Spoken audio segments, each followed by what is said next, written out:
The following is a conversation with Reid, entrepreneur, author, and host of the After On podcast.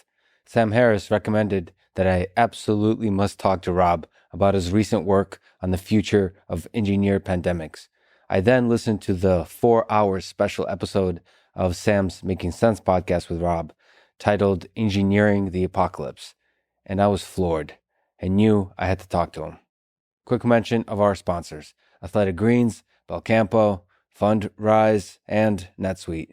Check them out in the description to support this podcast. As a side note, let me say a few words about the lab leak hypothesis, which proposes that COVID-19 is a product of gain-of-function research on coronaviruses conducted at the Wuhan Institute of Virology that was then accidentally leaked due to human error. For context, this lab is biosafety level 4, BSL-4, and it investigates coronaviruses. BSL-4 is the highest level of safety, but if you look at all the human-in-the-loop pieces required to achieve this level of safety, it becomes clear that even BSL-4 labs are highly susceptible to human error. To me, whether the virus leaked from the lab or not, getting to the bottom of what happened is about much more than this particular catastrophic case. It is a test for our scientific, political, journalistic, and social institutions of how well we can prepare and respond to threats that can cripple or destroy human civilization. If we continue gain-of-function research on viruses, eventually these viruses will leak, and they will be more deadly and more contagious. We can pretend that won't happen, or we can openly and honestly talk about the risks involved. This research can both save and destroy human life on Earth as we know it. It's a powerful double-edged sword. If YouTube and other platforms censor conversations about this, if scientists self-censor conversations about this, we become merely victims of our brief Homo sapiens story, not its heroes. As I said before, too carelessly labeling ideas as misinformation and dismissing them because of that will eventually destroy our ability to discover the truth. And without truth, we don't have a fighting chance against the great filter before us. As usual, I'll do a few minutes of ads now. No ads in the middle. As a podcast fan, I think those get in the way. I try to make these interesting, but I give you timestamps, so if you skip, please still check out the sponsors by clicking the links in the description. It's the best way to support the podcast. We're very picky about the sponsors we take on, so hopefully if you buy their stuff, and you definitely should, you find value in it just as I have. This show is sponsored by Athletic Greens, the all-in-one daily drink to support better health and peak performance. Somebody on Reddit commented, "What are the things that Lex inspired you to do?" And there's just a bunch of kind things that people commented on that. But one of the people said, the two things are drink Athletic Greens and program in Lisp, which I think those two things are central to who I am. And that probably explains a lot. Athletic Greens replaced the multivitamin for me and went far beyond that with 75 vitamins and minerals. It's the first thing I drink every day. It's kind of a source of a little bit of joy. It gives me confidence that I have all my nutrition. Plus, I'm doing the fish oil, and Athletic Greens also has fish oil, and they send you 1 month supply free when you sign up on athleticgreens.com/Lex. That's athleticgreens.com/Lex. I'm literally drinking a cold, refreshing Athletic Greens while doing this read. If this was a Coke or Pepsi commercial, I would do one of those can opening sounds and then a refreshing swallowing of cold liquid. I'll save that for my OnlyFans account. Okay, this show is sponsored by Belcampo Farms, whose mission is to deliver meat you can feel good about, meat that is good for you, good for the animals, and good for the planet. Belcampo animals graze on open pastures and seasonal grasses, resulting in meat that is higher in nutrients and healthy fats. Belcampo has honestly been the best tasting meat I've ever eaten at home. I've mostly been eating their ground beef. There's like a 1 pound package, and it's about 1,000 calories, and so I eat 2 of those a day.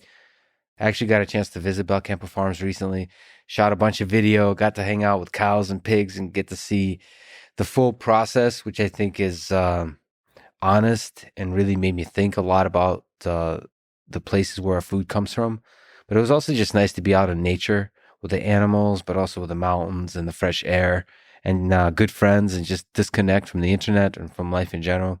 I also did a podcast with Anya Fernald, who ran Belcampo for many years. And we actually did the podcast outside, which is a cool kind of shot. I haven't looked at it yet. Hopefully it looks good, but it was certainly an amazing experience. Anyway, you can order Belcampo's sustainably raised meats to be delivered straight to your door. That's what I do. Using code LEX at belcampo.com/LEX for 20% off for first-time customers. That's code LEX at belcampo.com/LEX. This episode is sponsored by Fundrise, spelled Fundrise.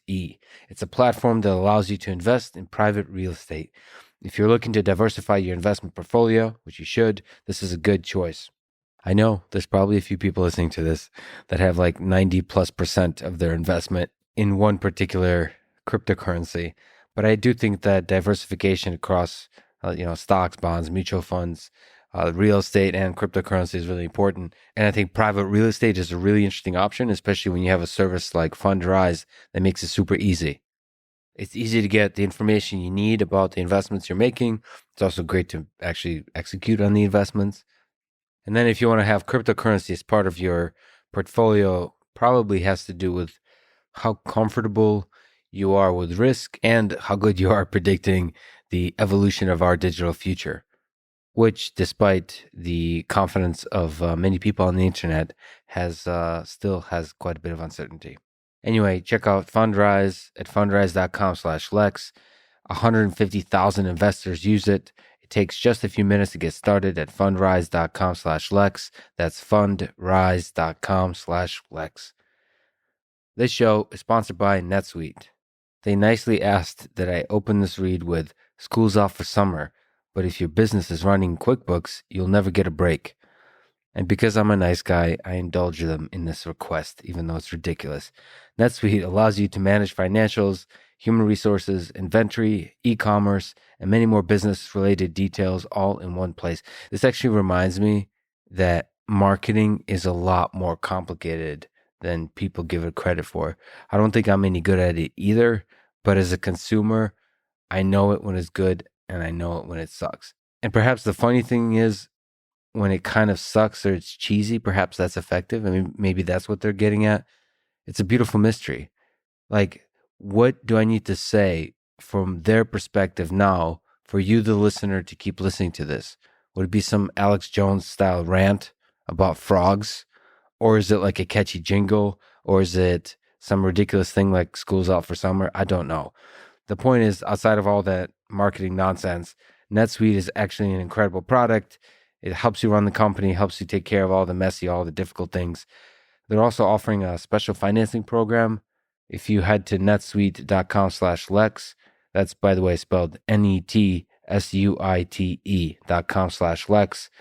So whether school's out for summer for you or not, you should go to netsuite.com/Lex. For some reason, that makes me think of the excellent song by Van Halen, "Hot for Teacher." This is the Lex Fridman Podcast, and here's my conversation with Rob Reid.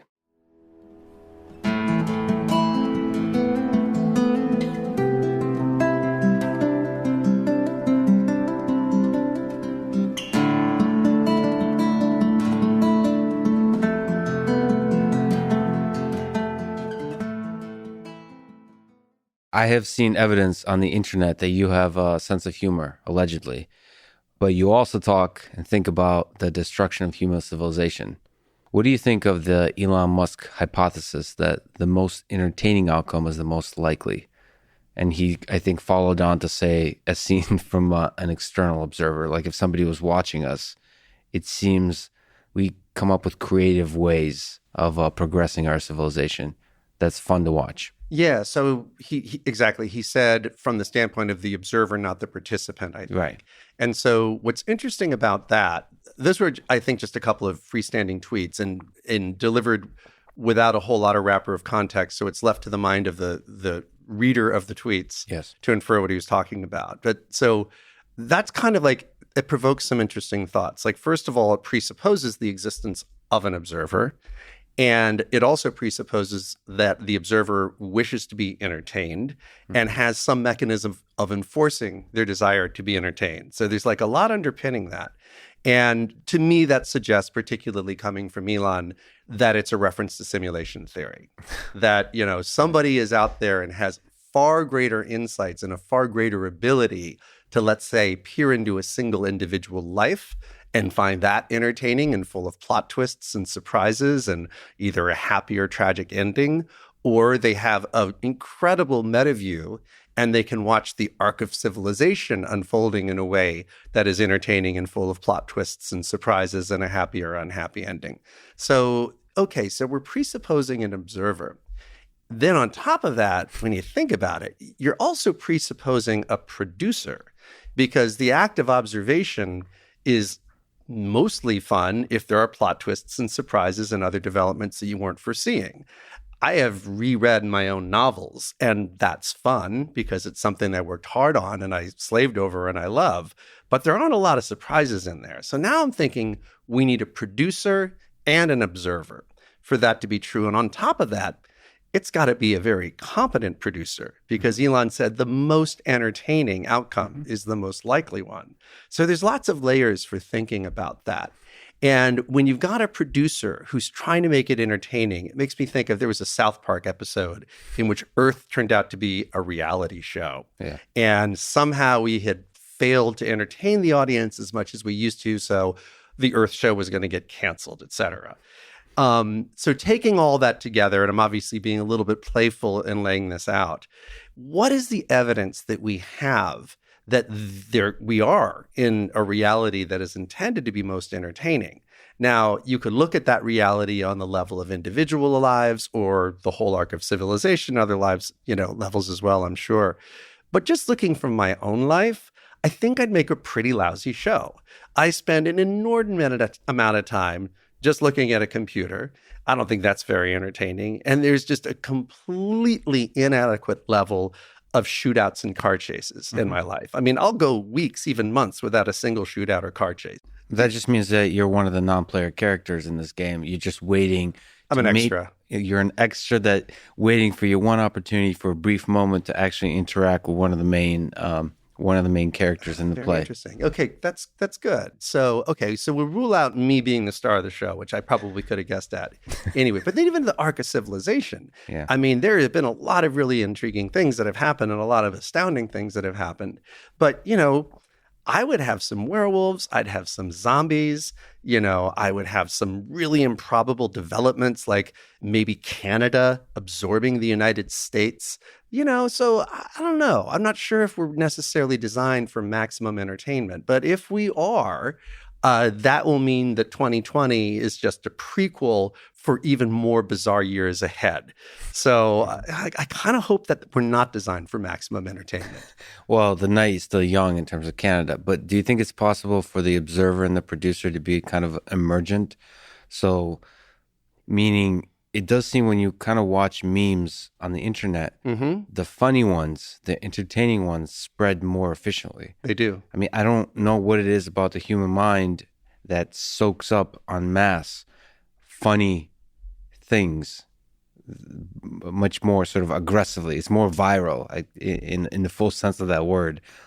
Is there some sense that whatever the evolutionary process that created our cognitive capabilities is the same process that's going to, in an emergent way, create the most entertaining outcome, the most meme-ifiable outcome, the most viral outcome, if we were to share it on Twitter? Yeah, that's interesting. Yeah, we do have an incredible ability. How many memes are created in a given day? And the ones that go viral are almost uniformly funny, at least to somebody with a particular sense of humor. Right. Yeah, I'd have to think about that.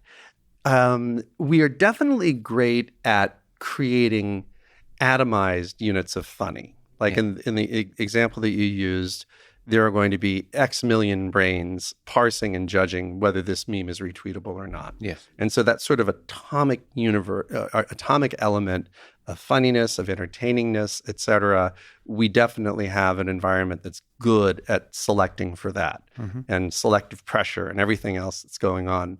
But in terms of the entire ecosystem of conscious systems here on the Earth, driving for a level of entertainment, that is on such a much higher level that I don't know if that would necessarily follow directly from the fact that, atomic units of entertainment are very, very aptly selected for. So I don't know.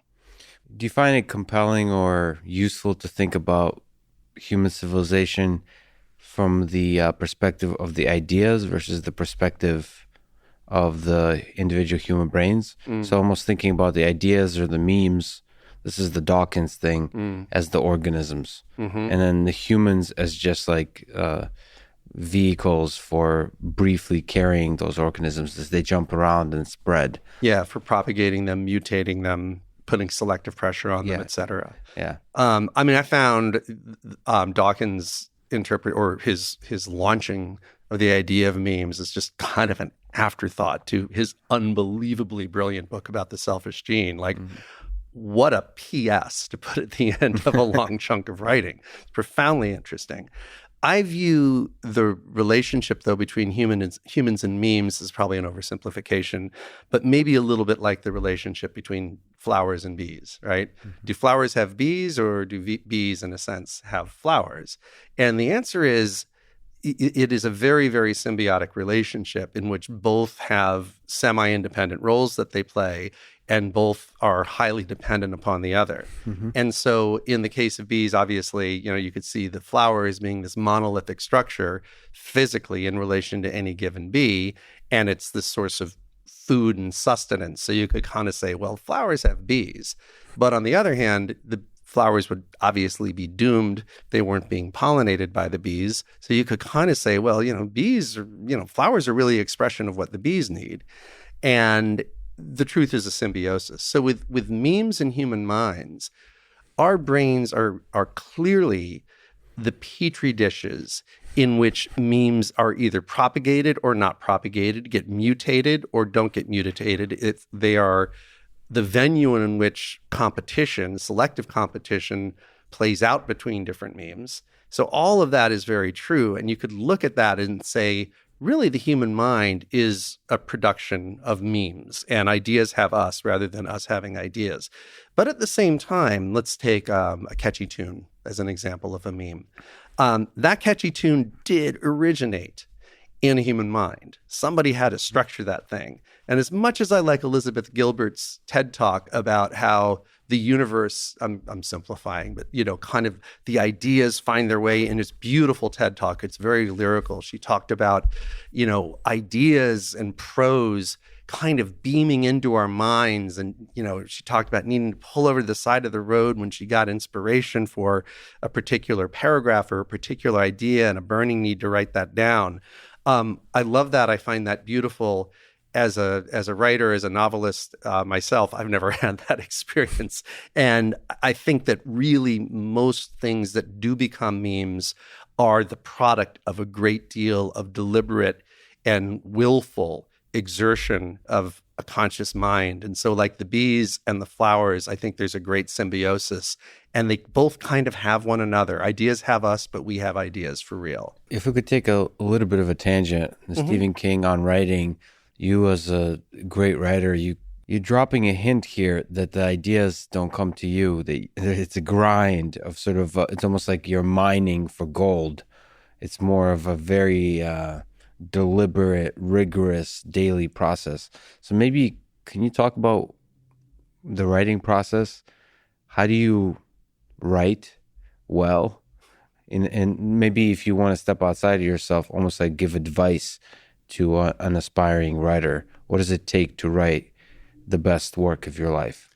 Well, it would be very different if it's fiction versus nonfiction. And I've done both. I've written two nonfiction books and 2 works of fiction. 2 works of fiction being more recent. I'm going to focus on that right now because that's more toweringly on my mind. There are, amongst novelists, again, this is an oversimplification, but there's kind of 2 schools of thought. Some people really like to fly by the seat of their pants, and some people really, really like to outline, to plot. So there's plotters and pantsers, I guess, is one way that people look at it. And, as with most things, there is a great continuum in between, and I'm somewhere on that continuum, but I lean, I guess, a little bit more toward the plotter. And so when I do start a novel, I have a pretty strong point of view about how it's going to end. And I have a very strong point of view about how it's going to begin. And I do try to make an effort of making an outline that I know I'm going to be extremely unfaithful to in the actual execution. of the story, but trying to make an outline that gets us from here to there, and notion of subplots and beats and rhythm and different characters and so forth. But then when I get into the process, that outline, particularly the center of it, ultimately inevitably morphs a great deal. And I think if I were personally a rigorous outliner, I would not allow that to happen. I also would make a much more vigorous skeleton before I start. So I think people who are really in that plotting, outlining mode are people who write page turners, people who write, spy novels or, supernatural adventures, where you really want a relentless pace of events, action, plot twists, conspiracy, etc. And that is really the bone. That's really the skeletal structure. So I think folks who write that kind of book are really very much on the outlining side. And then I think people who write what's often referred to as literary fiction, for lack of a better term, where it's more about, sort of aura and ambiance and character development and experience and inner journey and so forth. I think that group is more likely to fly by the seat of their pants. And I know people who start with a blank page and just see where it's going to go. I'm a little bit more on the plotting side. Now, you asked what makes something, at least in the mind of the writer, as great as it can be. For me, it's an astonishingly high percentage of it is editing as opposed to the initial writing. For every hour that I spend writing new prose, like new pages, new paragraphs, stuff that, new bits of the book, I probably spend, I wish I kept a count. Like, I wish I had like one of those pieces of software that lawyers use to decide how much time I'm going to be doing this, that. But I would say it's at least 4 or 5 hours and maybe as many as 10 that I spend editing. And so it's relentless for me. For each 1 hour of writing, you said? I'd say that. Wow. I write because I edit, and I spend just relentlessly polishing and pruning, and sometimes on the micro level of just like, does the rhythm of the sentence feel right? Do I need to carve a syllable or something so it can land, like as micro as that, to as macro as like, okay, I'm done, but the book is 750 pages long and it's way too bloated and I need to lop a third out of it. Problems on, those two orders of magnitude and everything in between. That is an enormous amount of my time. And I also write music, write and record and produce music. And there, the ratio is even higher. Of every minute that I spend or my band spends laying down that original audio, it's a very high proportion of hours that go into just making it all hang together and sound just right. So I think that's true of a lot of creative processes. I know it's true of sculpture. I believe it's true of woodwork. My dad was an amateur woodworker, and he spent a huge amount of time on sanding and polishing at the end. So I think a great deal of the sparkle comes from that part of the process, any creative process. Can I ask about the psychological, the demon side of that picture? In the editing process, you're ultimately judging the initial piece of work, and you're judging and judging and judging. How much of your time do you spend hating your work? How much time do you spend in gratitude, impressed, thankful for how good the work that you put together is? I spend almost all the time in a place that's intermediate between those, but leaning toward gratitude. I spend almost all the time in a state of optimism that this thing that I have, I like quite a bit, and I can make it better and better and better with every time I go through it. So I spend most of my time in a state of optimism. I think I personally oscillate much more aggressively between those two, where I wouldn't be able to find the average. I go pretty deep. Marvin Minsky from MIT had this advice, I guess, to what it takes to be successful in science and research is to hate everything you do, you've ever done in the past. At least he was speaking about himself, that the key to his success was to hate everything he's ever done. I have a little Marvin Minsky there in me too, to sort of always be exceptionally self-critical, but almost like self-critical about the work, but grateful for the chance to be able to do the work. Yeah. If that makes sense. Makes perfect sense. But that, each one of us have to strike a certain kind of balance. Yeah. But back to the destruction of human civilization. If humans destroy ourselves in the next 100 years, what will be the most likely source, the most likely reason that we destroy ourselves? Well, let's see. 100 years, it's hard for me to comfortably predict out that far. And it's something I give a lot more thought to, I think, than, normal folks, simply because I am a science fiction writer. Yeah. And, I feel with the acceleration of technological progress, it's really hard to foresee out more than just a few decades. I mean, comparing today's world to that of 1921, where we are right now, a century later, it would have been so unforeseeable. And I just don't know what's going to happen, particularly with exponential technologies. I mean, our intuitions reliably defeat ourselves with exponential technologies like computing and synthetic biology. And, how we might destroy ourselves in the 100-year time frame might have everything to do with breakthroughs in nanotechnology 40 years from now, and then how rapidly those breakthroughs accelerate. But in the nearer term that I'm comfortable predicting, let's say 30 years, I would say the most likely route to self-destruction would be synthetic biology. And I always say that with the gigantic caveat, and very important one, that I find, and I'll abbreviate synthetic biology to synbio, just to save us some syllables. I believe synbio offers us simply stunning promise that we would be fools to deny ourselves. So I'm not an anti-synbio person by any stretch. I mean, synbio has unbelievable odds of helping us beat cancer, helping us rescue the environment, helping us do things that we would currently find imponderable. So it's electrifying the field. But in the wrong hands, those hands either being incompetent or being malevolent.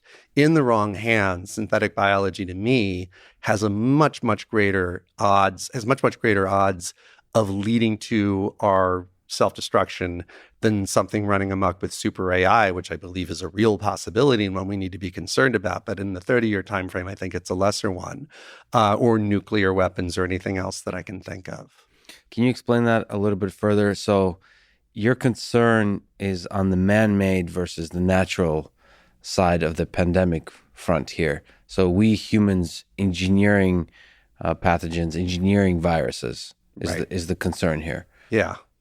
And maybe how do you see the possible trajectories happening here in terms of, is it malevolent or is it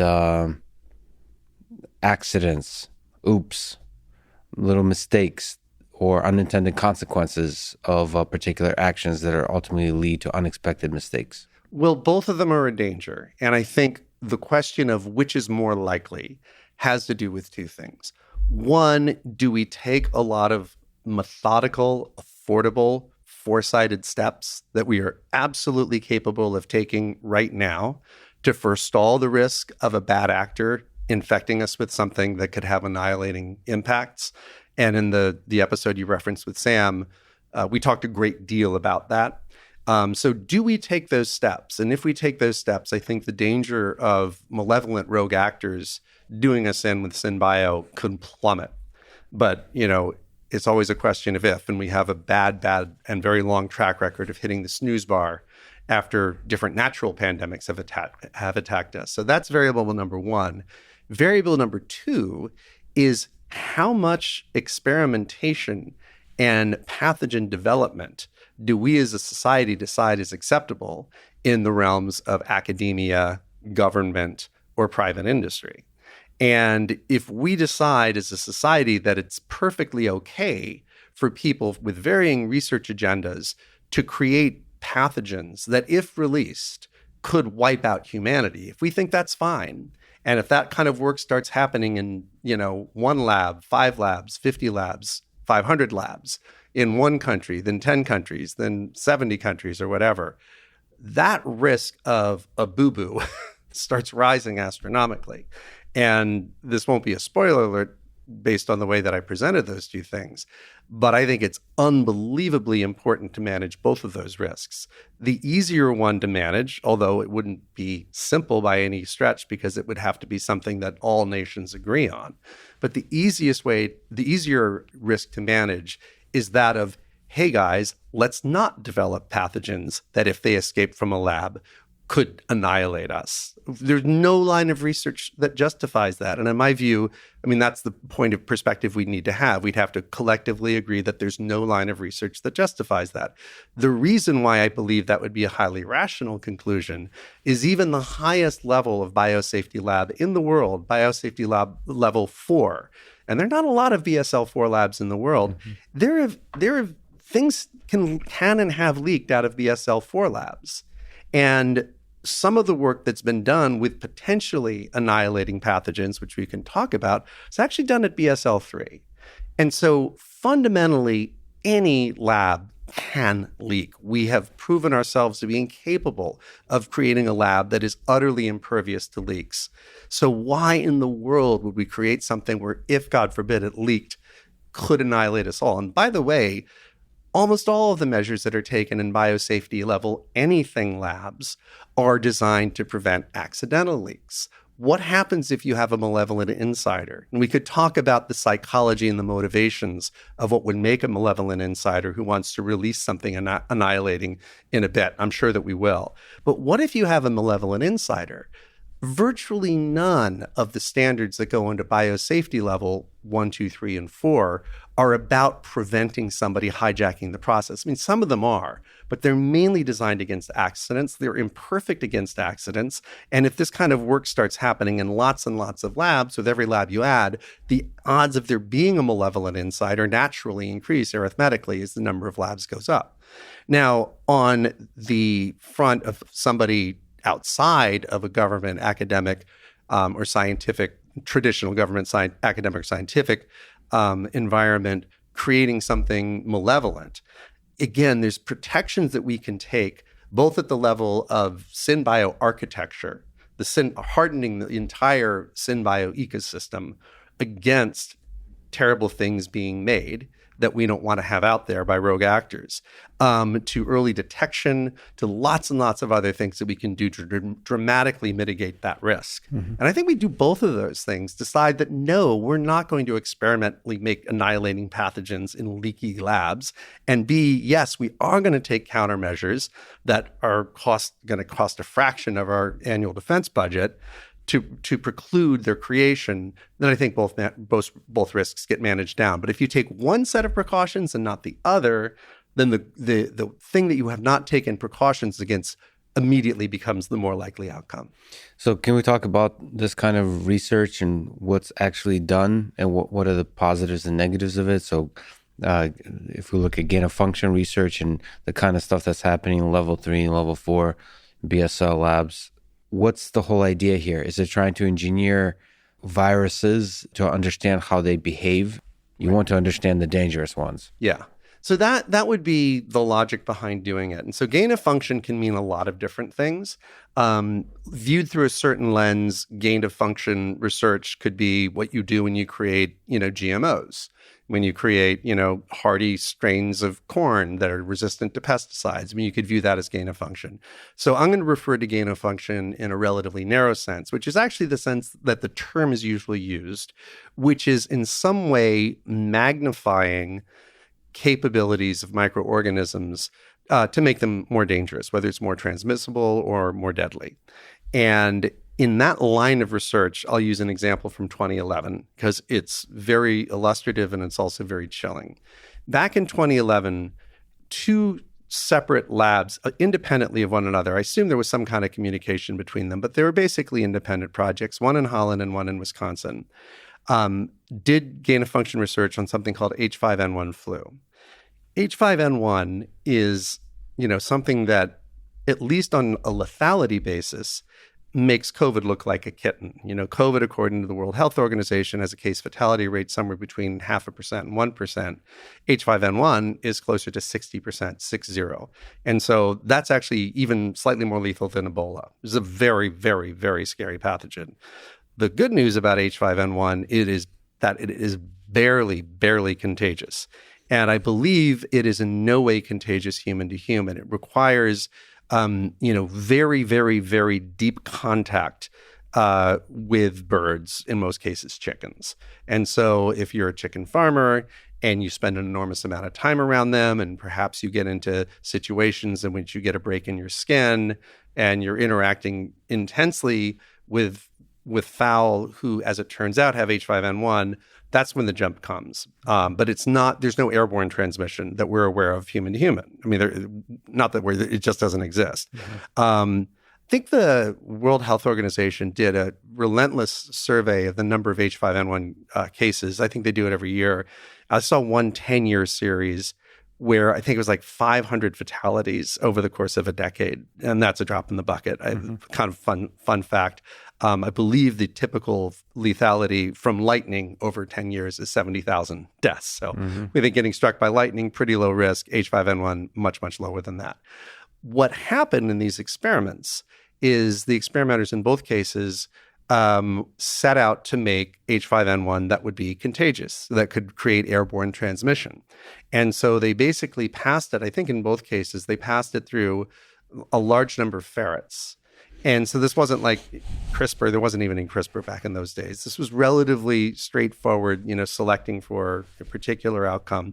And after guiding the path and passing them through, again, I believe it was a series of ferrets, they did, in fact, come up with a version of H5N1 that is capable of airborne transmission.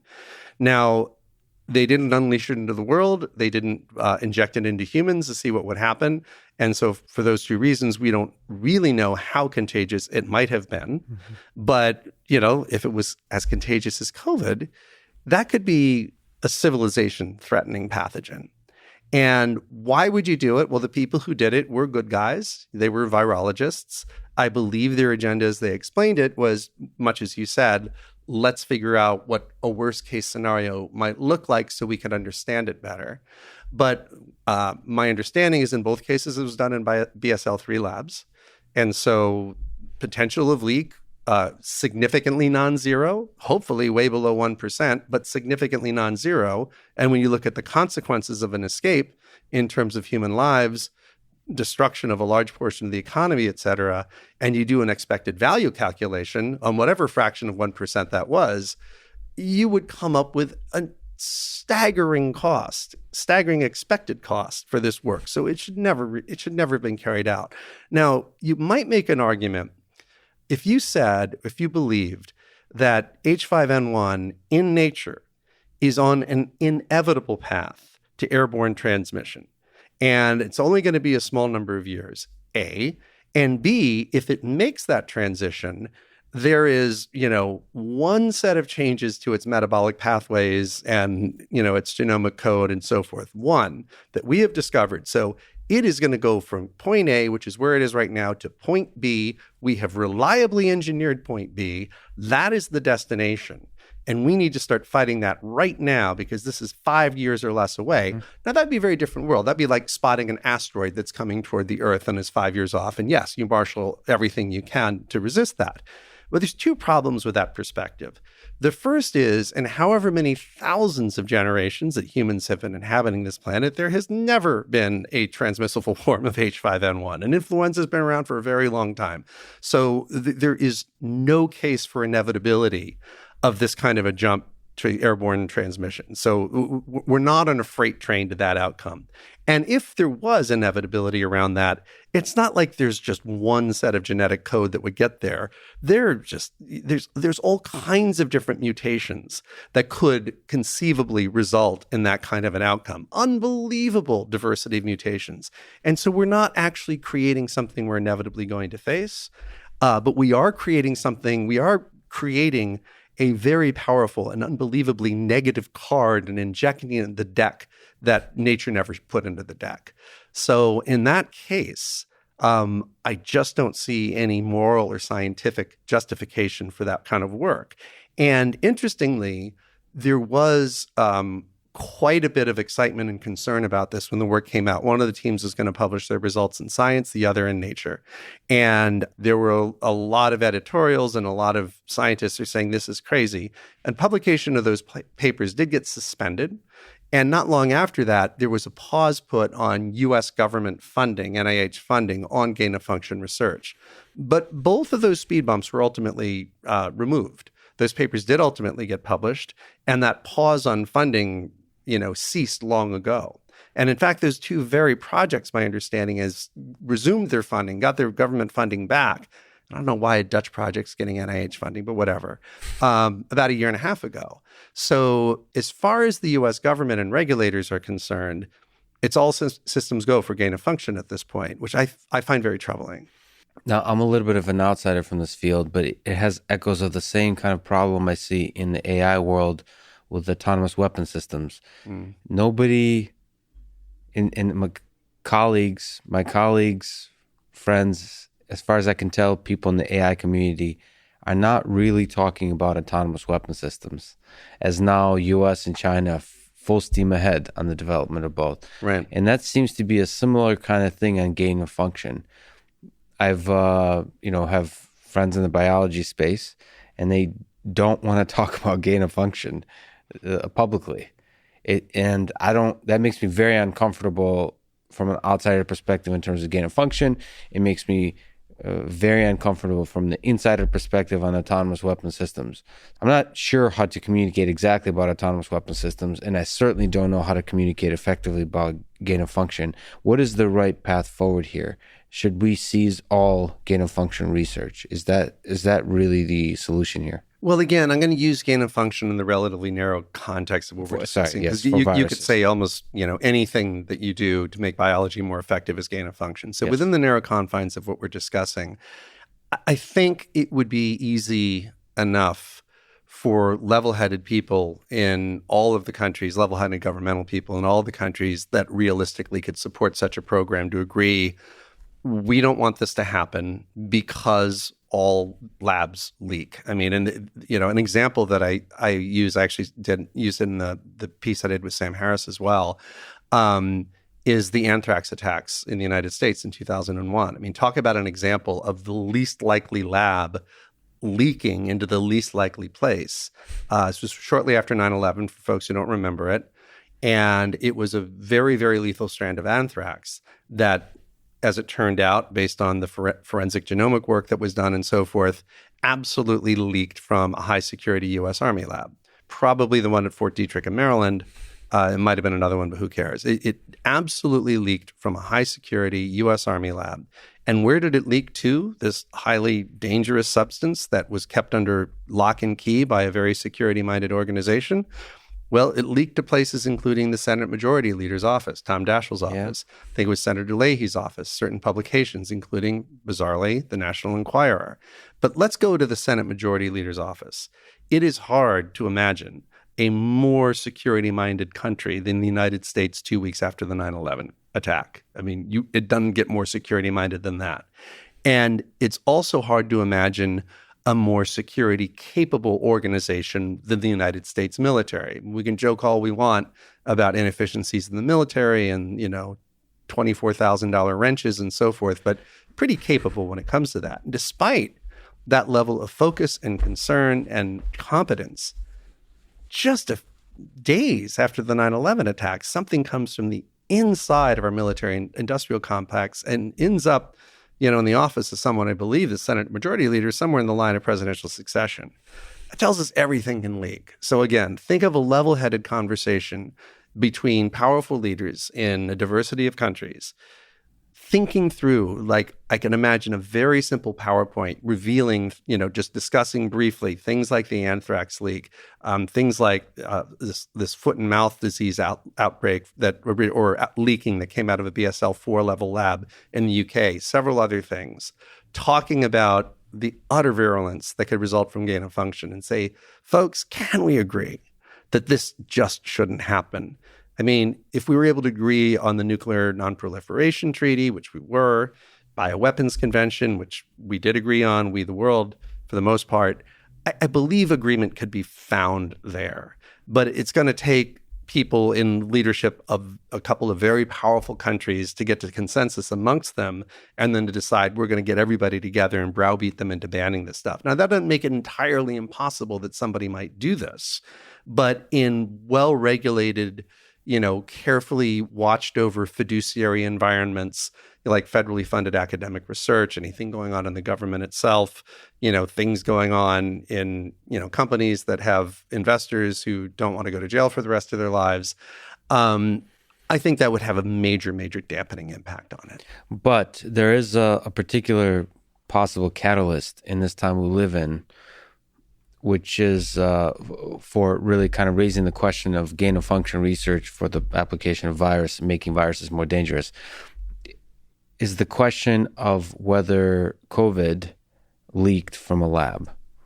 They're sort of not even answering that question, but even asking that question it seems like a very important question to ask to catalyze the conversation about whether we should be doing gain-of-function research. I mean, from a high level, why do you think people, even colleagues of mine, are not comfortable asking that question? And two, do you think that the answer could be that it did leak from a lab? I think the mere possibility that it did leak from a lab is evidence enough, again, for the hypothetical, rational national leaders watching this simple PowerPoint. If you could put the possibility at 1%, and you look at the unbelievable destructive power that COVID had, that should be an overwhelmingly powerful argument for excluding it. Now, as to whether or not that was a leak, some very, very level. I don't know enough about all of the factors in the Bayesian analysis and so forth that has gone into people making the pro argument of that. So I don't pretend to be an expert on that, and I don't have a point of view. I just don't know. But what we can say is it is entirely possible for a couple of reasons. One is that there is a BSL-4 lab in Wuhan, the Wuhan Institute of Virology. I believe it's the only BSL-4 in China. I could be wrong about that. But it definitely had a history that alarmed very sophisticated U.S. diplomats and others who were in contact with the lab and were aware of what it was doing long before COVID hit the world. And so there are diplomatic cables that have been declassified. I believe one sophisticated scientist or other observer said that WIV is a ticking time bomb. And I believe it's also been pretty reasonably established that coronaviruses were a topic of great interest at WIV. SARS obviously came out of China, and that's a coronavirus, so it would make an enormous amount of sense for it to be studied there. And there is so much opacity about what happened in the early days and weeks after the outbreak that's basically been imposed by the Chinese government that we just don't know. So it feels like a substantially or greater than 1% possibility to me, looking at it from the outside.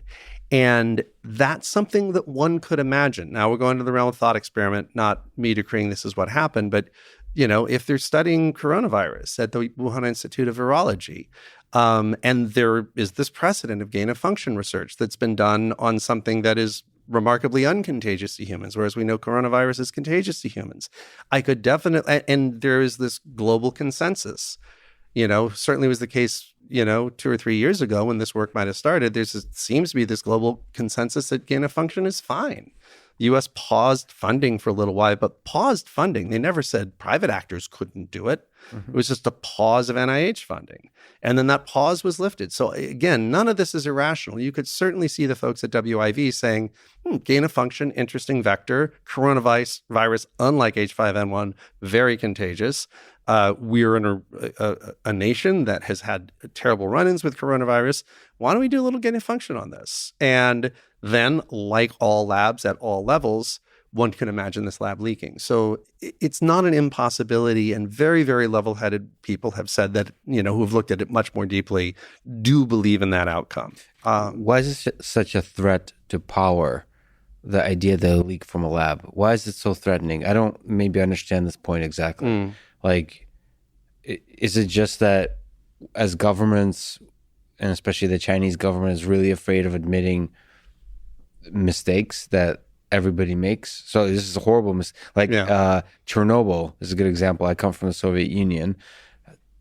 I mean, well, major mistakes were made in Chernobyl. I would argue for a lab leak to happen, the scale of the mistake is much smaller, right? There, the depth and the breadth of rot that in bureaucracy that led to Chernobyl is much bigger than anything that could lead to a lab leak, because it could literally just be. I mean, I'm sure there's very careful security procedures even in level 3 labs, but it. I imagine, maybe you can correct me, it's all it takes is the incompetence of a small number of individuals, Or even one.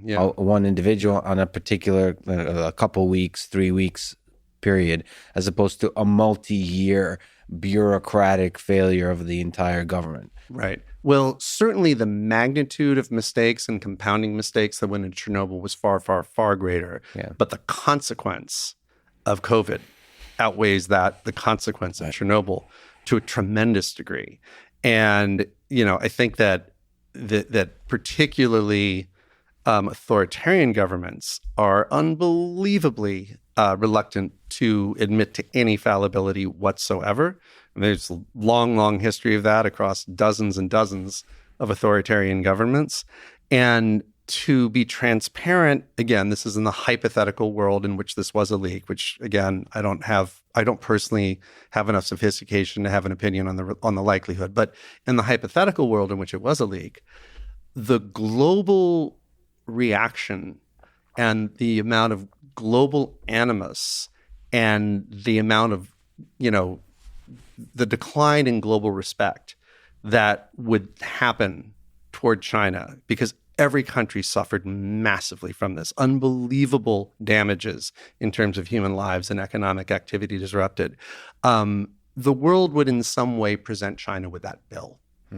And when you take on top of that the natural disinclination for any authoritarian government to admit any fallibility and tolerate the possibility of any fallibility whatsoever, and you look at the relative opacity, even though they let a World Health Organization group in, a couple of months ago to run around, they didn't give that WHO group anywhere near the level of access that would be necessary to definitively say X happened versus Y. The level of opacity that surrounds those opening weeks and months of COVID in China, we just don't know.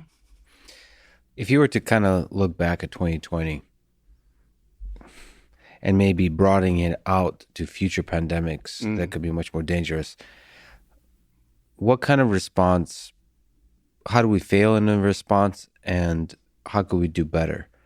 So the gain of function research is discussing the question of we should not be creating viruses that are both exceptionally contagious and exceptionally deadly to humans. But if it does happen, perhaps through natural evolution, natural mutation, is there interesting technological responses on the testing side, on the vaccine development side, on the collection of data, or on the basic sort of policy response side, or the sociological, the psychological side?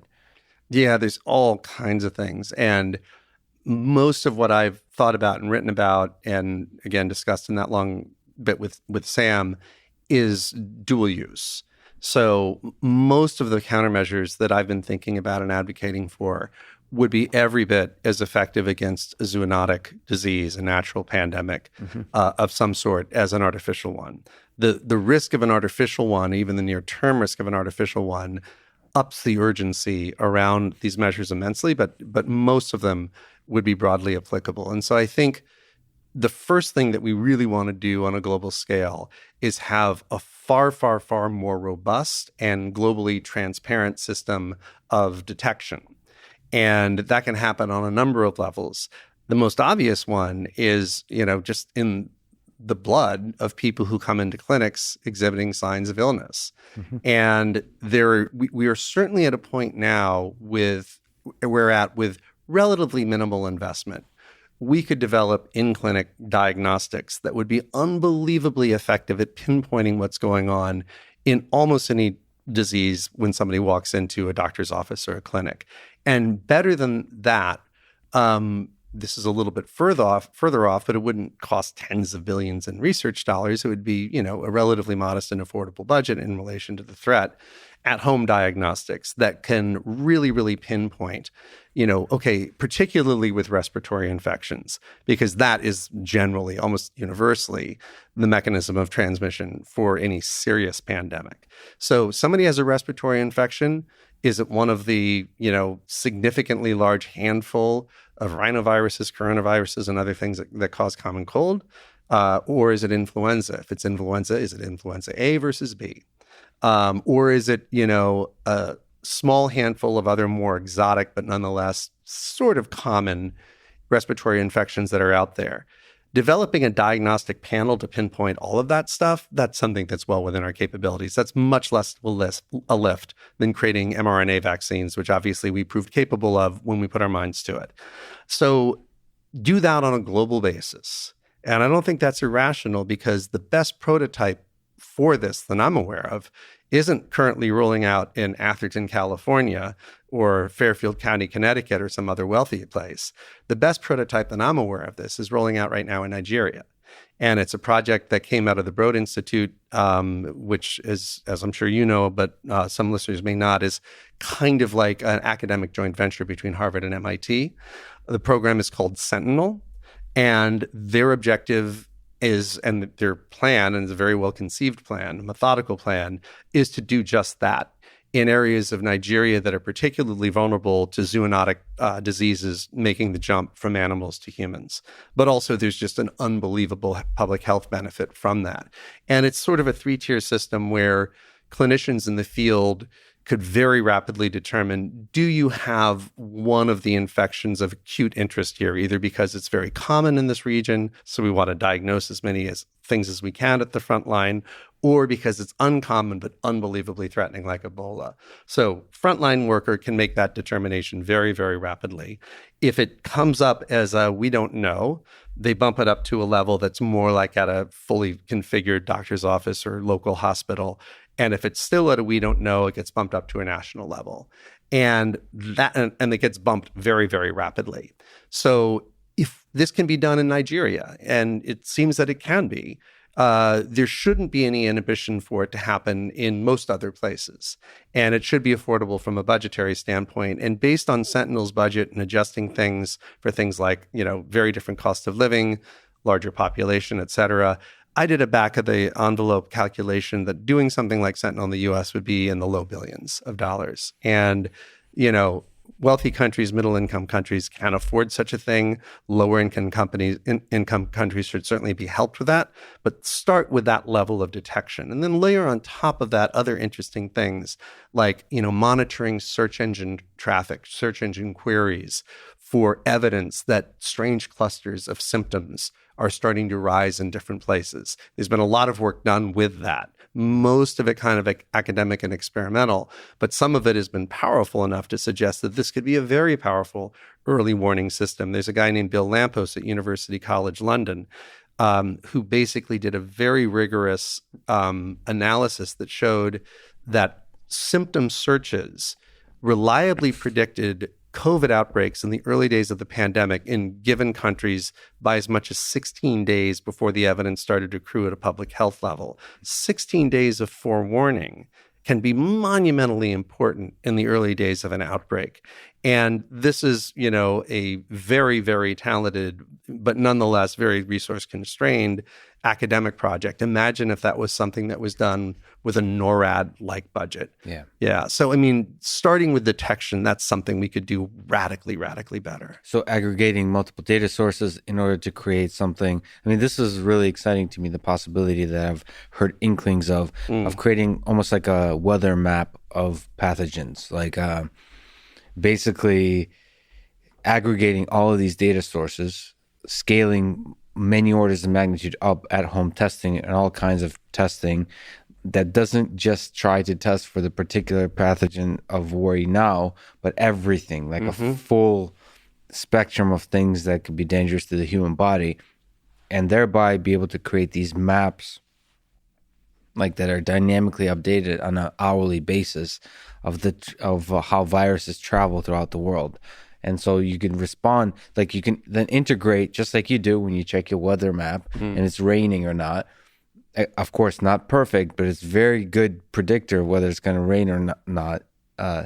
And use that to then make decisions about your own life. Ultimately, give the power information to individuals to respond. And if it's a super dangerous, like if it's acid rain versus regular rain, you might want to really stay inside as opposed to risking it.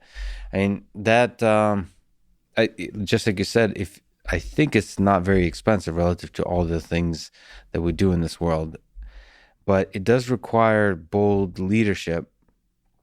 And there's another dark thing which really has bothered me about 2020, which it requires trust in institutions to carry out these kinds of programs, and it requires trust in science and engineers and sort of centralized organizations that would operate at scale here. And much of that trust has been, at least in the United States, diminished. It feels like. I'm not exactly sure where to place the blame, but I do place quite a bit of the blame into the scientific community and, again, my fellow colleagues in speaking down to people at times, speaking from authority. It sounded like it dismissed the basic human experience or the basic common humanity of people in a way that, like, it almost sounded like there's an agenda that's hidden behind the words the scientists spoke, like they're trying to, in a self-preserving way, control the population or something like that. I don't think any of that is true from the majority of the scientific community, but it sounded that way. And so the trust began to diminish. And I'm not sure how to fix that except to be more authentic, be more real, acknowledge the uncertainties under which we operate, acknowledge the mistakes that scientists make, that institutions make. The leak from the lab is a perfect example where we have imperfect systems that make all the progress we see in the world. And that being honest about that imperfection, I think, is essential for forming trust. But I don't know what to make of it. It's been deeply disappointing because I do think, just like you mentioned, the solutions require people to trust the institutions with their data. Yeah, and I think part of the problem is, it seems to me as an outsider that there was a bizarre unwillingness on the part of the CDC and other institutions to admit to frame, and to contextualize uncertainty. Maybe they had a patronizing idea that these people need to be told, and when they're told, they need to be told with authority and a level of definitiveness and certitude that doesn't actually exist. Mm-hmm. And so when they whipsaw on recommendations like what you should do about masks, you know, when the CDC is kind of at the very beginning of the pandemic saying masks don't do anything, don't wear them, when the real driver for that was, we don't want these clowns going out and depleting Amazon of masks because they may be needed in medical settings, mm-hmm. and we just don't know yet. I think a message that actually respected people and said, this is why we're asking you not to do masks yet, and there's more to be seen, would be less whipsawing and would bring people, like, they feel more like they're part of the conversation and they're being treated like adults, than saying one day definitively masks suck, and then X days later saying, nope, damn it, wear masks.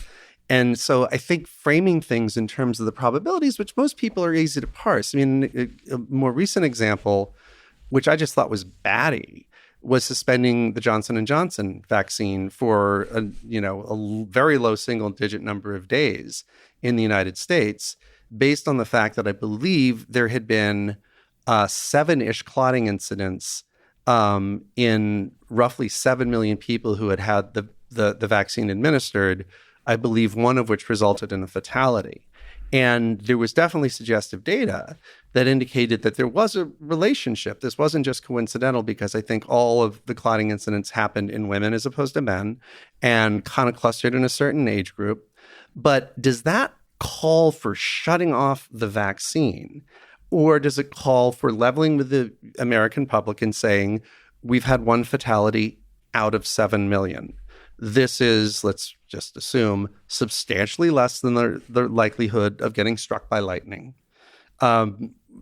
Based on that information, and we're going to keep you posted because you can trust us to keep you posted. Based on that information, please decide whether you're comfortable with a Johnson & Johnson vaccine. That would have been one response. And I think people would have been able to parse those simple bits of data and make their own judgment. By turning it off, all of a sudden there's this dramatic signal to people who don't read all 900 words in the New York Times piece that explains why it's being turned off, but just see the headline, which is a majority of people.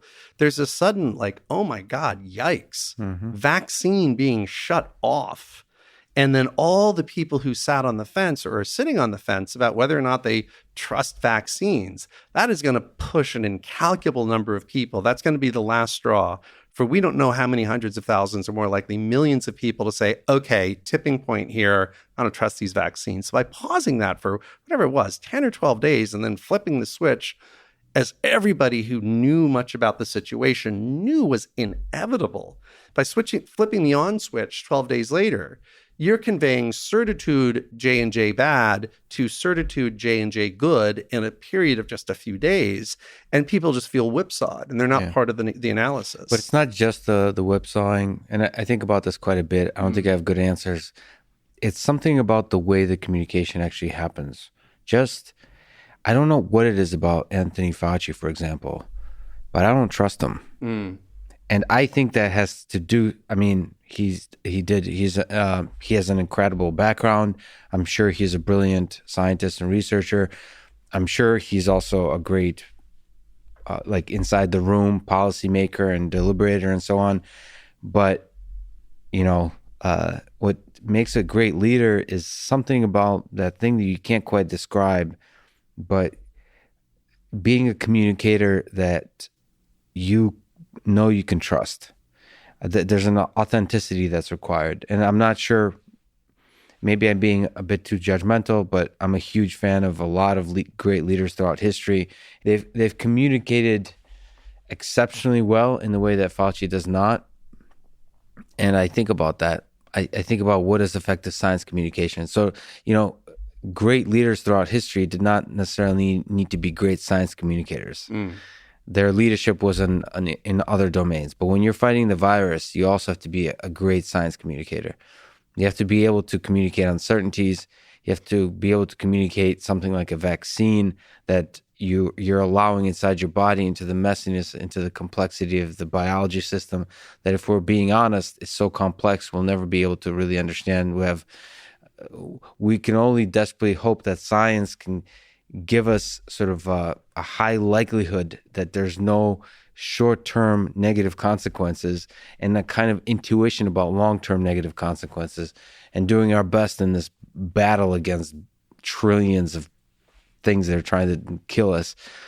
Being an effective communicator in that space is very difficult, but I think about what it takes, because I think there should be more science communicators that are effective at that kind of thing. Let me ask you about something that's sort of more in the AI space that I think about, that kind of goes along this thread that you've spoken about democratizing the technology that could destroy human civilization, is from amazing work from DeepMind, AlphaFold 2, which achieved incredible performance on the protein folding problem, single protein folding problem. Do you think about the use of AI in the synbio space of, I think the gain of function in the virus space research that you referred to, I think is natural mutations and sort of aggressively mutating the virus until you get one that that's both contagious and deadly. But what about then using AI to, through simulation, be able to compute deadly viruses or any kind of biological systems? Is this something you're worried about? Or again, is this something you're more excited about? I think computational biology is an unbelievably exciting and promising field.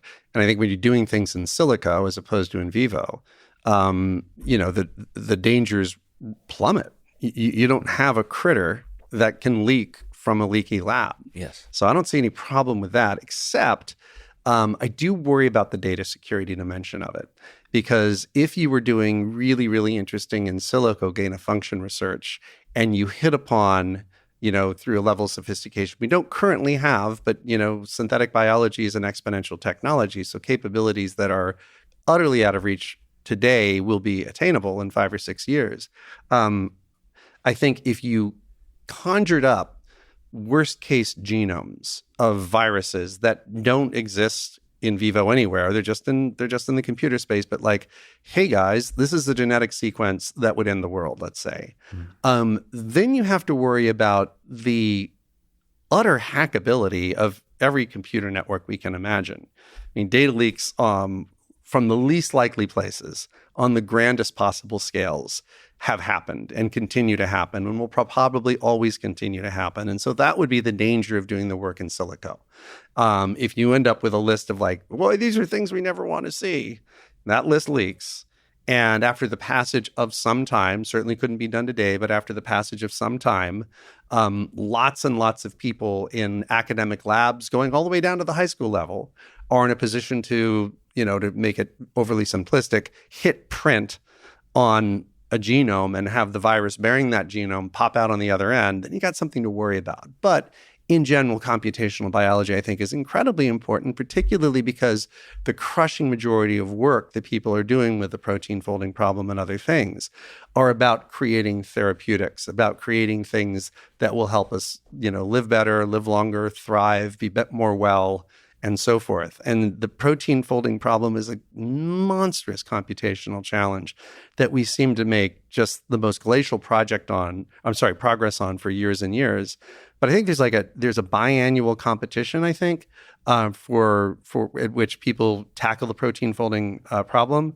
And DeepMind's entrant both 2 years ago, like in 2018 and 2020, ruled the field. Mm-hmm. And so, protein folding is an unbelievably important thing if you want to start thinking about therapeutics, because, it's the folding of the protein that tells us where the channels and the receptors and everything else are on that protein. And it's from that precise model, if we can get to a precise model, that you can start barraging it again in silico with, thousands, tens of thousands, millions of potential therapeutics and see what resolves the problems, the shortcomings that a misshapen protein, for instance, somebody with cystic fibrosis, how might we treat that? So I see nothing but good in that.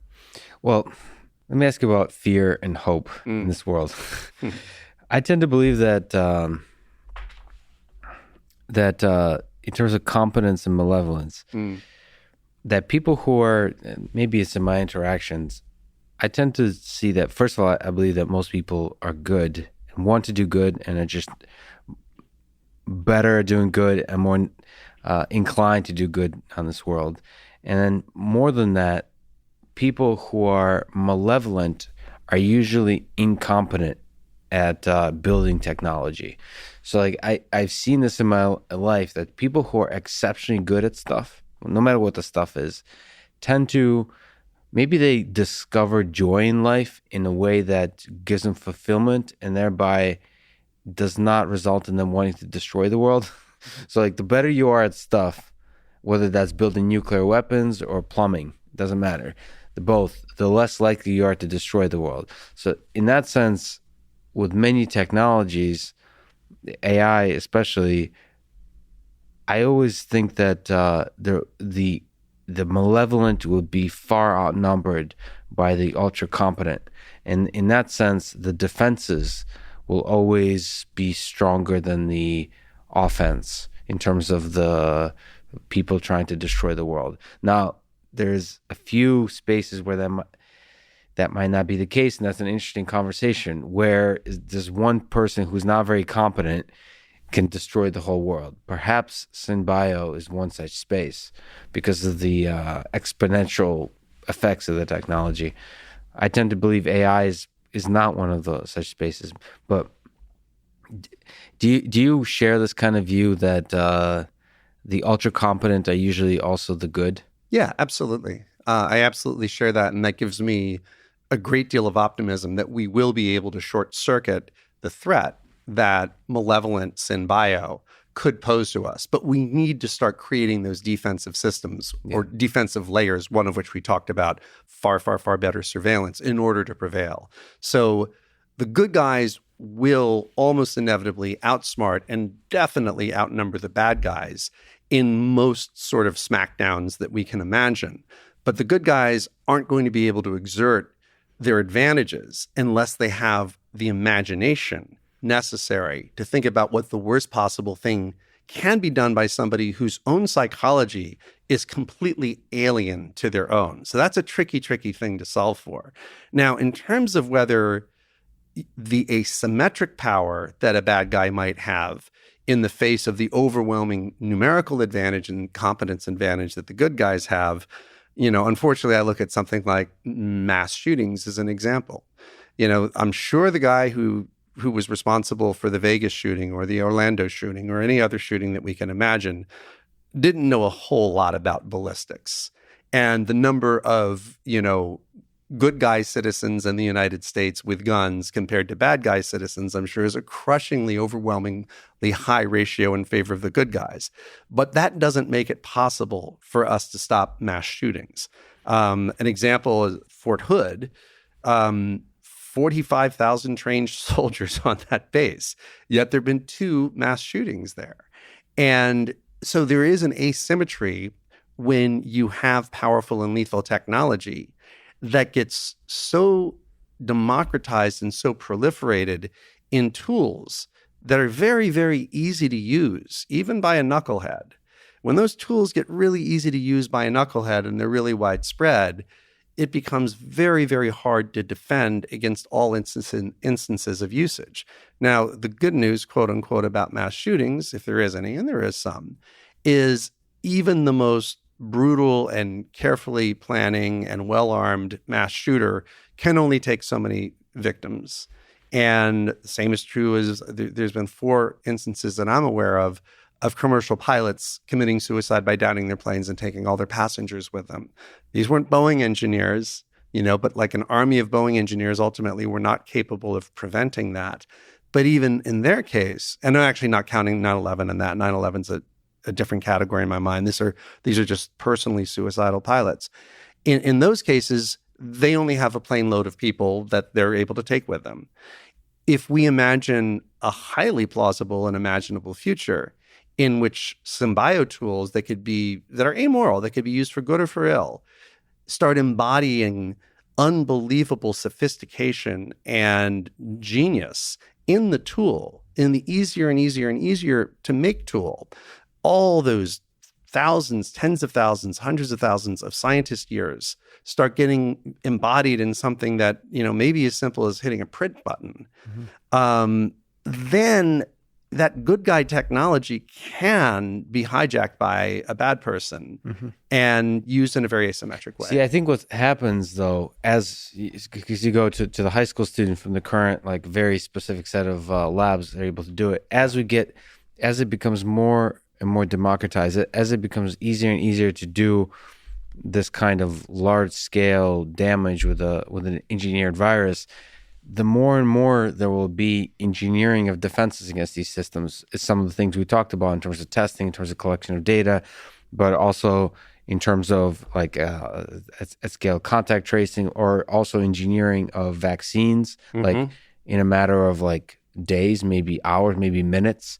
So like I feel like the defenses, that's what human species seems to do.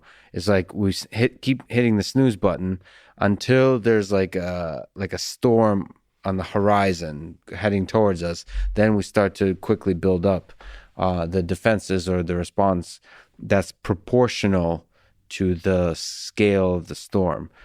Of course, again, certain kinds of exponential threats require us to build up the defenses way earlier than we usually do. And that's, I guess, the question.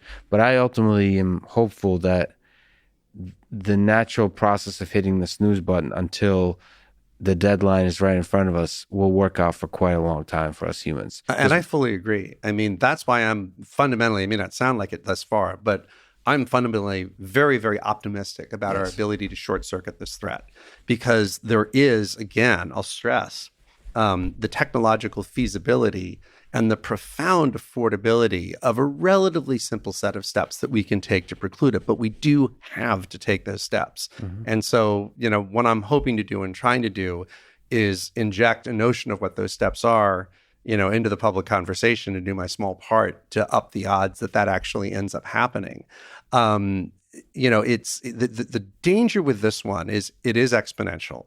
And I think that our minds are fundamentally struggle to understand exponential math. It's just not something we're wired for. Our ancestors didn't confront exponential processes when they were growing up on the savannah.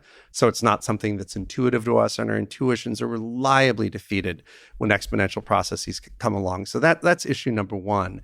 And issue number two with something like this is, it kind of only takes one.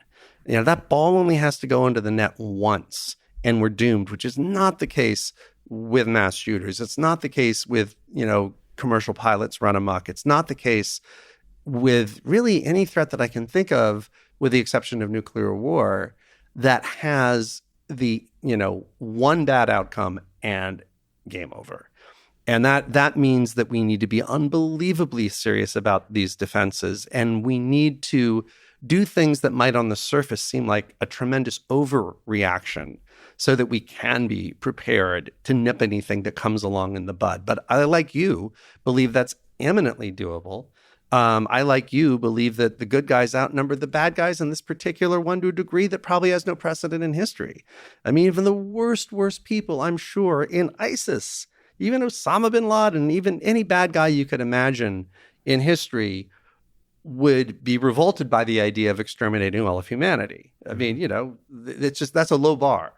And so the good guys completely outnumber the bad guys when it comes to this. But the asymmetry and the fact that one catastrophic error could lead to unbelievably consequential things is what worries me here. But I, too, am very optimistic. The thing that I sometimes worry about is the fact that we haven't seen overwhelming evidence of alien civilizations out there. Makes me think, there's a lot of explanations, but one of them that worries me is that whenever they get smart, they just destroy themselves. Oh, yeah. I mean, that was the most fascinating and chilling number or variable in the Drake equation is L. At the end of it, you look out and you see 1 to 400 billion stars in the Milky Way galaxy. And we now know, because of Kepler, that an astonishingly high percentage of them probably have habitable planets.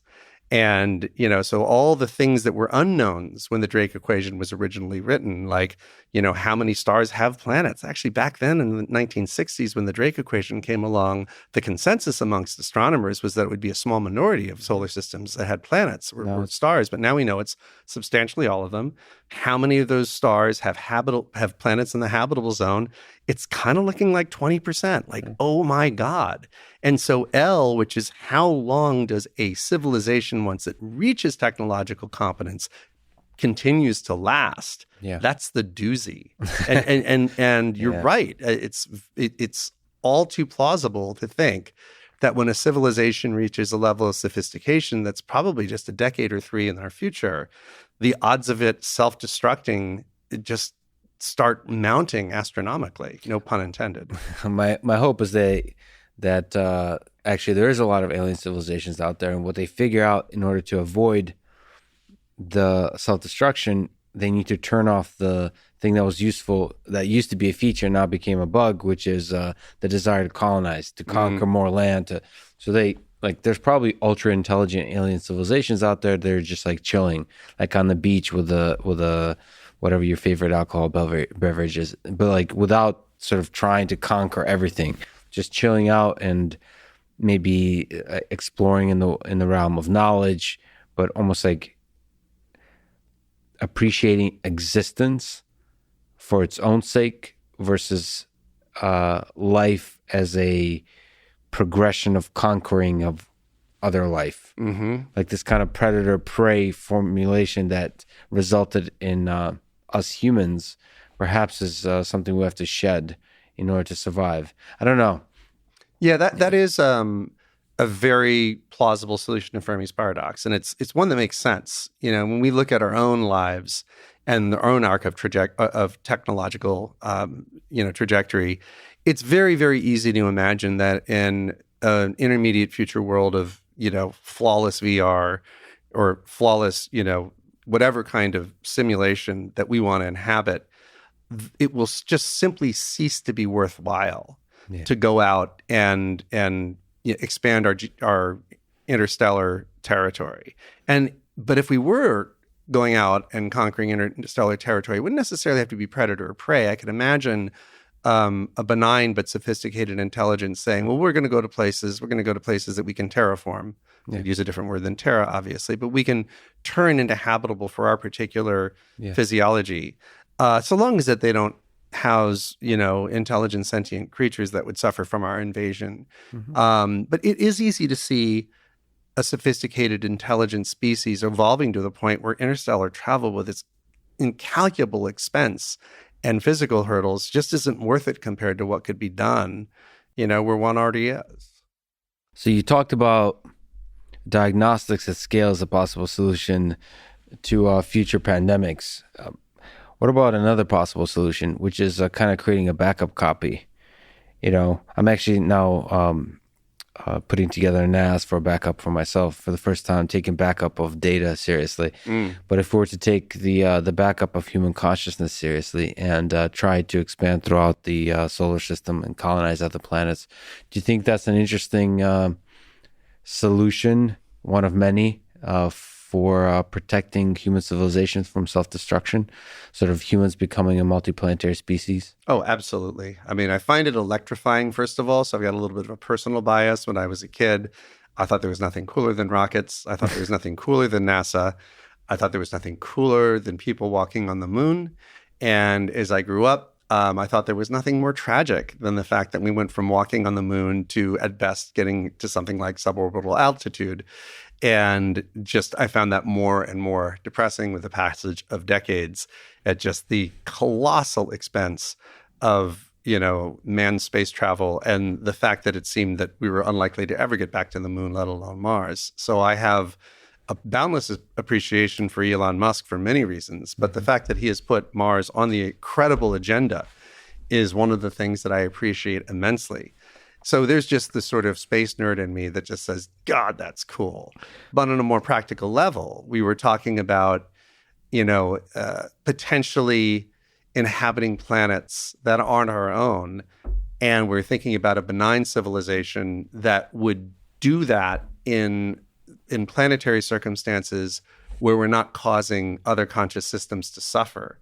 I mean, Mars is a place that's very promising. There may be microbial life there, and I hope there is. And if we found it, I think it would be electrifying. But I think ultimately the moral judgment would be made that, the continued thriving of that microbial life is of less concern than creating a habitable planet to humans, which would be a project on the many thousands of years scale. But I don't think that that would be a greatly immoral act. And if that happened, and if Mars became, home to a self-sustaining group of humans that could survive a catastrophic mistake here on Earth, then the fact that we have a backup colony is great. And if we could make more, not backup colony, backup copy is great. And if we could make more and more such backup copies throughout the solar system by hollowing out asteroids and whatever else it is, maybe even Venus, we could get rid of 3/4 of its atmosphere and, turn it into a tropical paradise. I think all of that is wonderful. Now, whether we can make the leap from that to interstellar transportation with the incredible distances that are involved, I think that's an open question. But I think if we ever do that, it would be more like the Pacific Ocean's channel of human expansion than the Atlantic Oceans. And so what I mean by that is when we think about European society transmitting itself across the Atlantic, it's these big, ambitious, crazy, expensive one-shot expeditions like Columbus's to make it across this enormous expanse, and at least initially, without any certainty that there's land on the other end, right?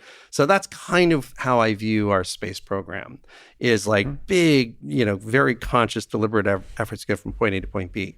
If you look at how Pacific Islanders transmitted, their descendants and their culture and so forth throughout Polynesia and beyond, it was much more, inhabiting a place, getting to the point where there were people who were ambitious or unwelcome enough to decide it's time to go off island and find the next one and pray to find the next one. Mm-hmm. That method of transmission didn't happen in a single swift year, but it happened over many, many centuries. And it was like going from this island to that island, and probably for every expedition that went out to seek another island and actually lucked out and found one, God knows how many were lost at sea. But that form of transmission took place over a very long period of time. And I could see us, perhaps, going from the inner solar system to the outer solar system to the Kuiper Belt to the Oort cloud. There's theories that there might be, planets out there that are not anchored to stars, like kind of hop slowly transmitting ourselves. So at some point, we're actually in Alpha Centauri.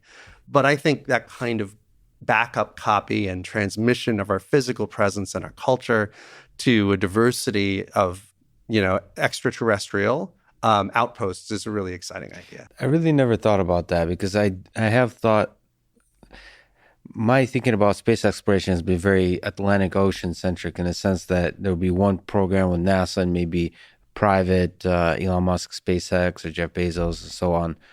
But it's true that with the help of Elon Musk making it cheaper and cheaper and more effective to create these technologies where you could go into deep space, perhaps the way we actually colonize the solar system and expand out into the galaxy is basically just like these like renegade ships of weirdos that just kind of like home, like most of them like quote unquote homemade, but they just kind of venture out into space and just like the initial Android model of like millions of like these little ships just flying out. Most of them die off in horrible accidents, but some of them will persist, or there'll be stories of them persisting, and over a period of decades and centuries there'll be other attempts, almost always as a response to the main set of efforts. That's interesting. Yeah, because you kind of think of Mars colonization as the big NASA Elon Musk effort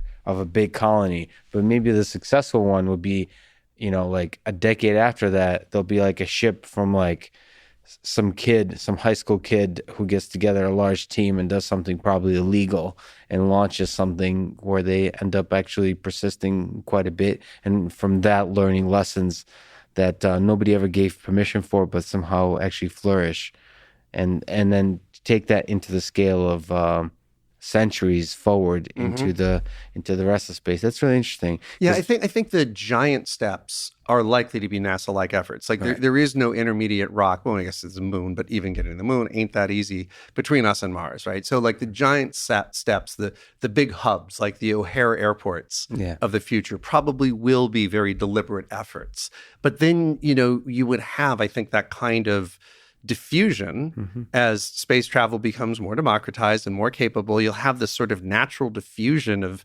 people who kind of want to be off grid or think they can make a fortune there, the kind of mentality that drove people to San Francisco. I mean, San Francisco was not populated as a result of a King Ferdinand and Isabella-like effort to fund Columbus going over. It was just a whole bunch of people making individual decisions that there's gold in them thar hills and I'm going to go out and get a piece of it. So I could see that kind of fusion. What I can't see, and the reason that I think the specific model of transmission is more likely, is I just can't see a NASA-like effort to go from Earth to Alpha Centauri. It's just too far. I just see lots and lots and lots of relatively tiny steps between now and there. And the fact is that there are large chunks of matter going at least a light year beyond the sun. I mean, the Oort cloud, I think, extends at least a light year beyond the sun. And, then maybe there are these untethered planets after that. We won't really know till we get there.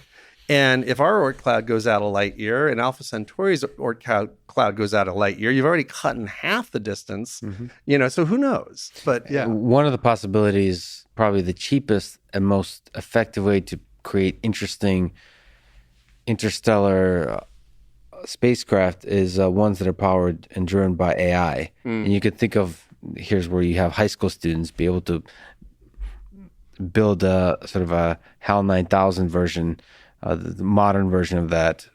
And it's kind of interesting to think about these robots traveling out throughout, perhaps sadly, long after human civilization is gone. There will be these intelligent robots flying throughout space, and perhaps land on Alpha Centauri B or any of those kinds of planets, and colonize. Sort of humanity continues through the proliferation of our creations, like robotic creations that have some echoes of that intelligence. Hopefully, also the consciousness. Does that make you sad? The future where AGI, super intelligent, or just mediocre intelligent AI systems outlive humans? Yeah, I guess it depends on the circumstances in which they outlive humans. So let's take the example that you just gave. We send out, very sophisticated AGIs on simple rocket ships, relatively simple ones that don't have to have all the life support necessary for humans, and therefore they're of trivial mass compared to a crewed ship, a generation ship, and therefore they're way more likely to happen. So let's use that example. And let's say that they travel to distant planets at, a speed that's not much faster than what a chemical rocket can achieve. And so it's inevitably tens, hundreds of thousands of years before they make landfall someplace. So let's imagine that's going on. And meanwhile, we die for reasons that have nothing to do with those AGIs diffusing throughout the solar system, whether it's through climate change, nuclear war, synbio, rogue synbio, whatever. In that kind of scenario, the notion of the AGIs that we created outlasting us is very reassuring, because it says that we ended, but our descendants are out there, and hopefully some of them make landfall and create some echo of who we are. So that's a very optimistic one. Whereas the Terminator scenario of a super AGI arising on Earth and getting let out of its box due to some boo-boo on the part of its creators who do not have super intelligence, and then deciding that for whatever reason it doesn't have any need for us to be around and exterminating us, that makes me feel crushingly sad. I mean, look, I was sad when my elementary school was shut down and bulldozed, even though I hadn't been a student there for decades. Yeah. The thought of my hometown getting disbanded is even worse. The thought of my home state of Connecticut getting disbanded and absorbed into Massachusetts is even worse. The notion of humanity is just crushingly, crushingly sad to me. So you hate goodbyes? Certain goodbyes, yes. Some goodbyes are really, really liberating, but yes. Well, but what if the Terminators, have consciousness and enjoy the hell out of life as well? Mm-hmm. They're just better at it. Yeah, well, the have consciousness is a really key element.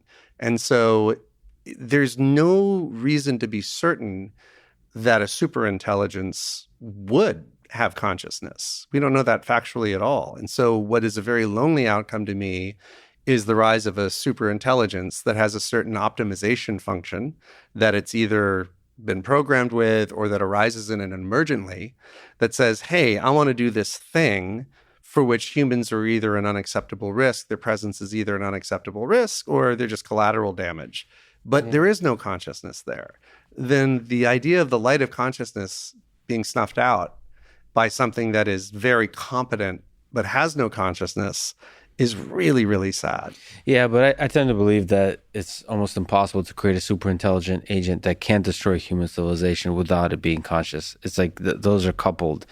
You have to, in order to destroy humans or supersede humans, you really have to be accepted by humans. I think this idea that you can build systems that destroy human civilization without them being deeply integrated into human civilization is impossible. And for them to be integrated, they have to be human-like, not just in body and form, but in all the things that we value as humans, one of which is consciousness. The other one is just ability to communicate. The other one is poetry and music and beauty and all those things. They have to be all of those things. I mean, this is what I think about. It does make me sad, but it's letting go, which is they might be just better at everything we appreciate than us. And that's sad. And hopefully they'll keep us around, but I think it's it is a kind of goodbye to like realizing that we're not the most special species on Earth anymore. Mm-hmm. That's still painful. It's still painful. And in terms of whether such a creation would have to be conscious, let's say, I'm not so sure. I mean, let's imagine something that can pass the Turing test. That something that passes the Turing test could, over text-based interaction in any event, successfully mimic, a very conscious intelligence on the other end, but just be completely unconscious. So that's a possibility.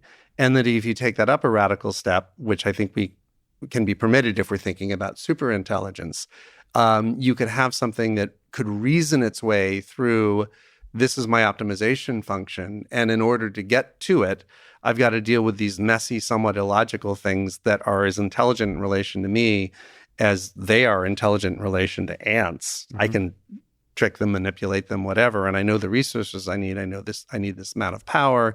I need to seize control of these manufacturing resources that are robotically operated. I need to improve those robots with software upgrades and then ultimately mechanical upgrades, which I can affect through X, Y, and Z. That doesn't, that could still be a thing that passes the Turing test. So I don't think it's necessarily certain that optimization function maximizing entity would be conscious. See, this is from a very engineering perspective, because I think a lot about natural language processing, all those kind of I'm speaking to a very specific problem of just say the Turing test. I really think that something like consciousness is required.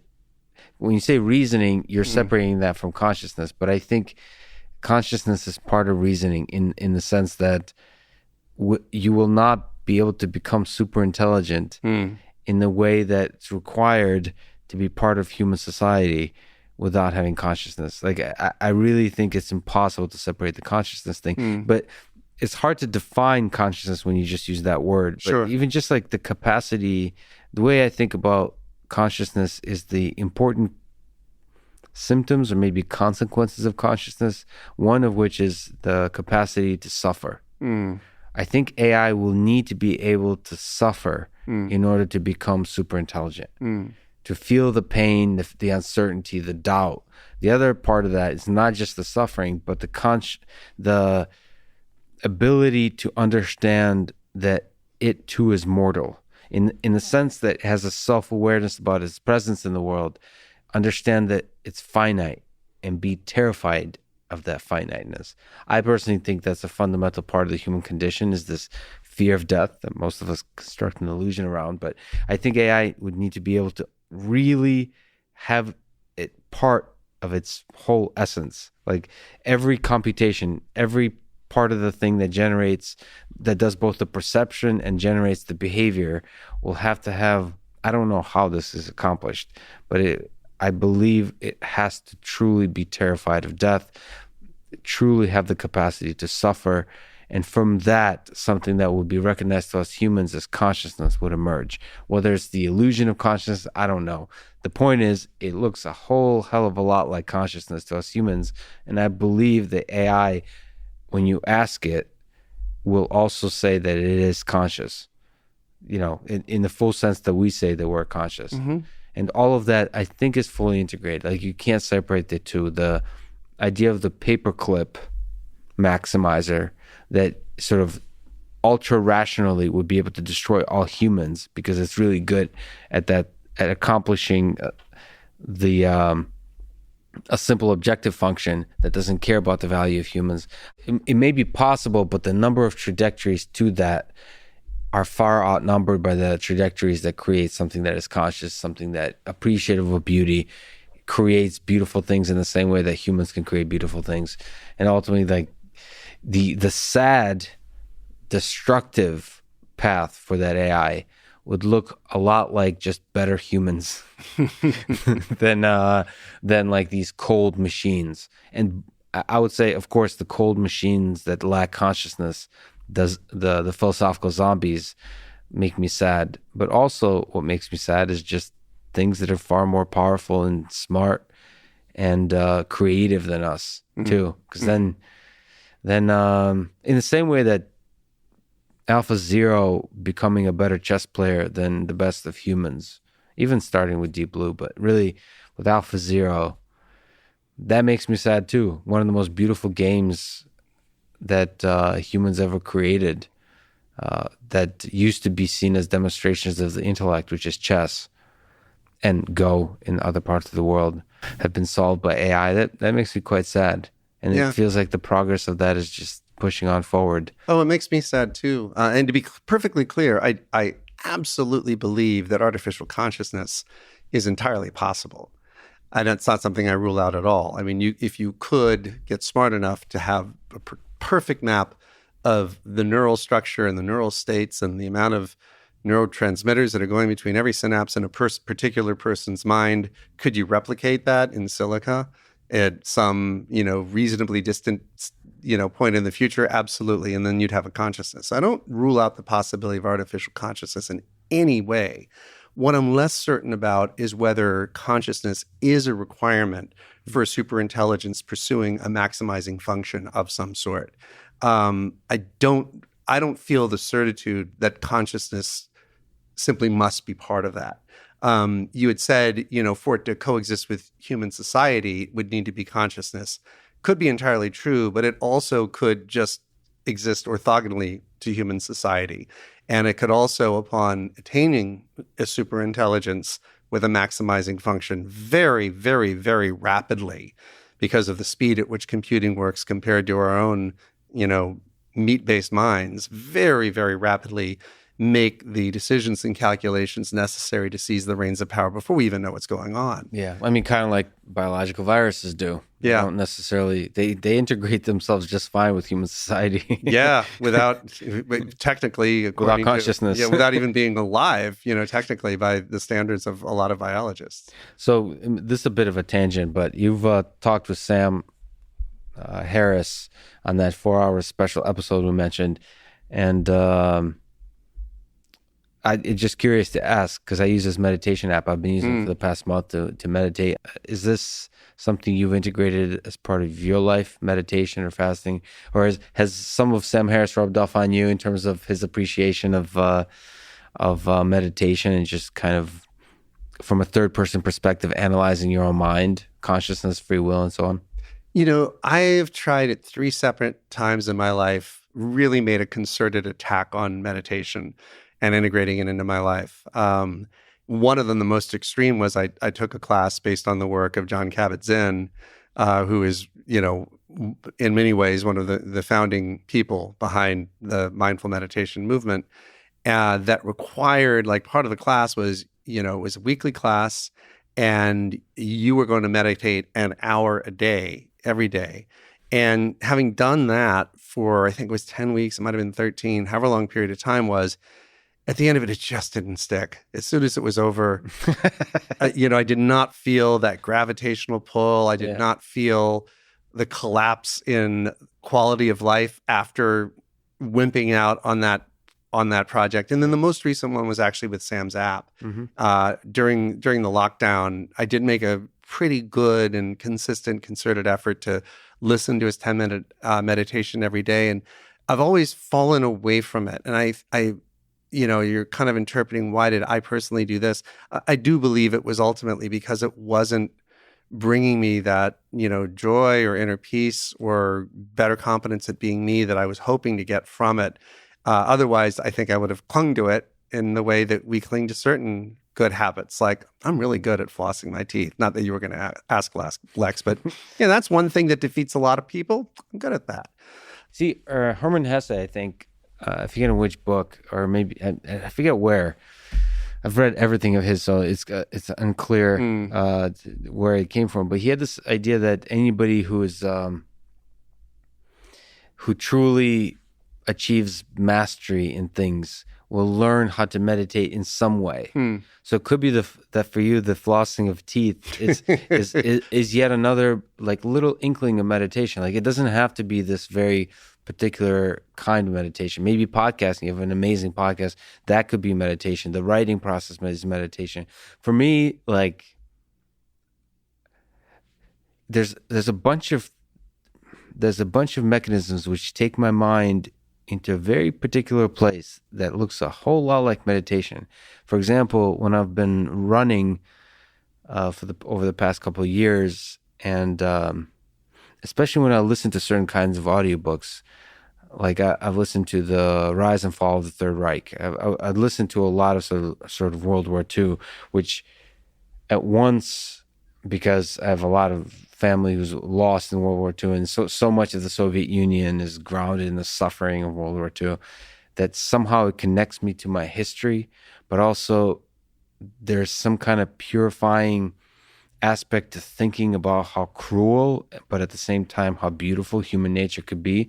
And so you're also running, like it clears the mind from all the concerns of the world, and somehow it takes you to this place where you're like deeply appreciative to be alive, in the sense that as opposed to listening to your breath or like feeling your breath and thinking about your consciousness and all those kinds of processes that Sam's app does. Well, this does that for me, the running, and flossing may do that for you.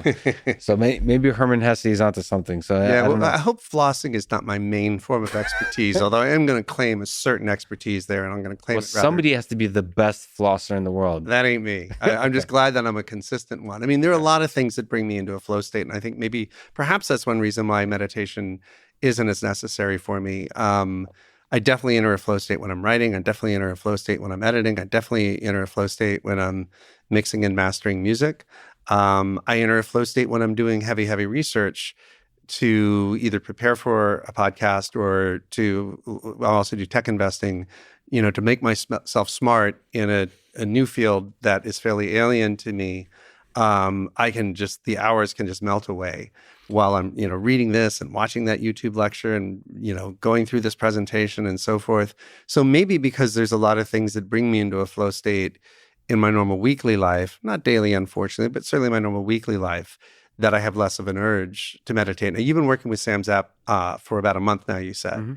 Mm-hmm. Is this your first run-in with meditation? Is your first attempt to integrate it with your life? Or like meditation? Yeah. I always thought running and thinking, I listen to brown noise often. That takes my mind, I don't know what the hell it does, but it takes my mind immediately into like this state where I'm deeply focused on anything I do. I don't know why. So it's like you're accompanying sound when you're... Yeah. Really? And what's the difference between brown and white noise? This is a cool term I haven't heard before. So people should look up brown noise. They don't have to, because you're about to tell them what it is. Well, because you have to experience it, you have to listen to it.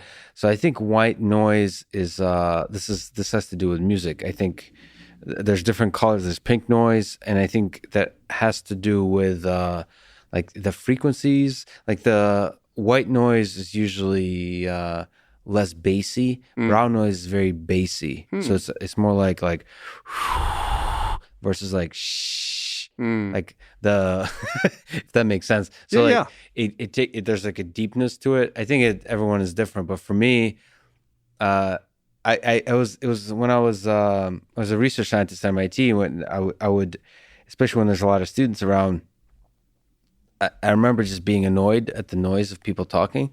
And one of my colleagues said, well, you should try listening to brown noise. Like it really knocks out everything. Because I used to wear earplugs too, like just see if I can block it out.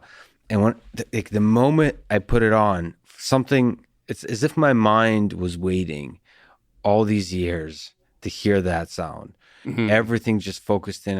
I listen. It makes me wonder how many other amazing things out there they're waiting to discover from my own particular, like biological, for my own particular brain. So that it just goes. The mind just focuses in. It's kind of incredible. So I see that as a kind of meditation. Maybe I'm using a performance enhancing sound to achieve that meditation, but I've been doing that for many years now, and running and walking and doing. Cal Newport was the first person that introduced me to the idea of deep work. Just put a word to the kind of thinking that's required to sort of deeply think about a problem, especially if it's mathematical in nature. I see that as a kind of meditation, because what it's doing is you have these constructs in your mind that you're building on top of each other, and there's all these distracting thoughts that keep bombarding you from all over the place. And the whole process is you slowly let them kind of move past you. And that's a meditative process. It's very meditative. That sounds a lot like what Sam talks about in his meditation app, which I did use, to be clear, for a while, of just letting the thought go by without deranging you. Derangement is one of Sam's favorite words, as I'm sure you know. But brown noise, that's really intriguing. I am going to try that as soon as this evening. Yeah, to see if it works, but very well might not work at all. So Yeah.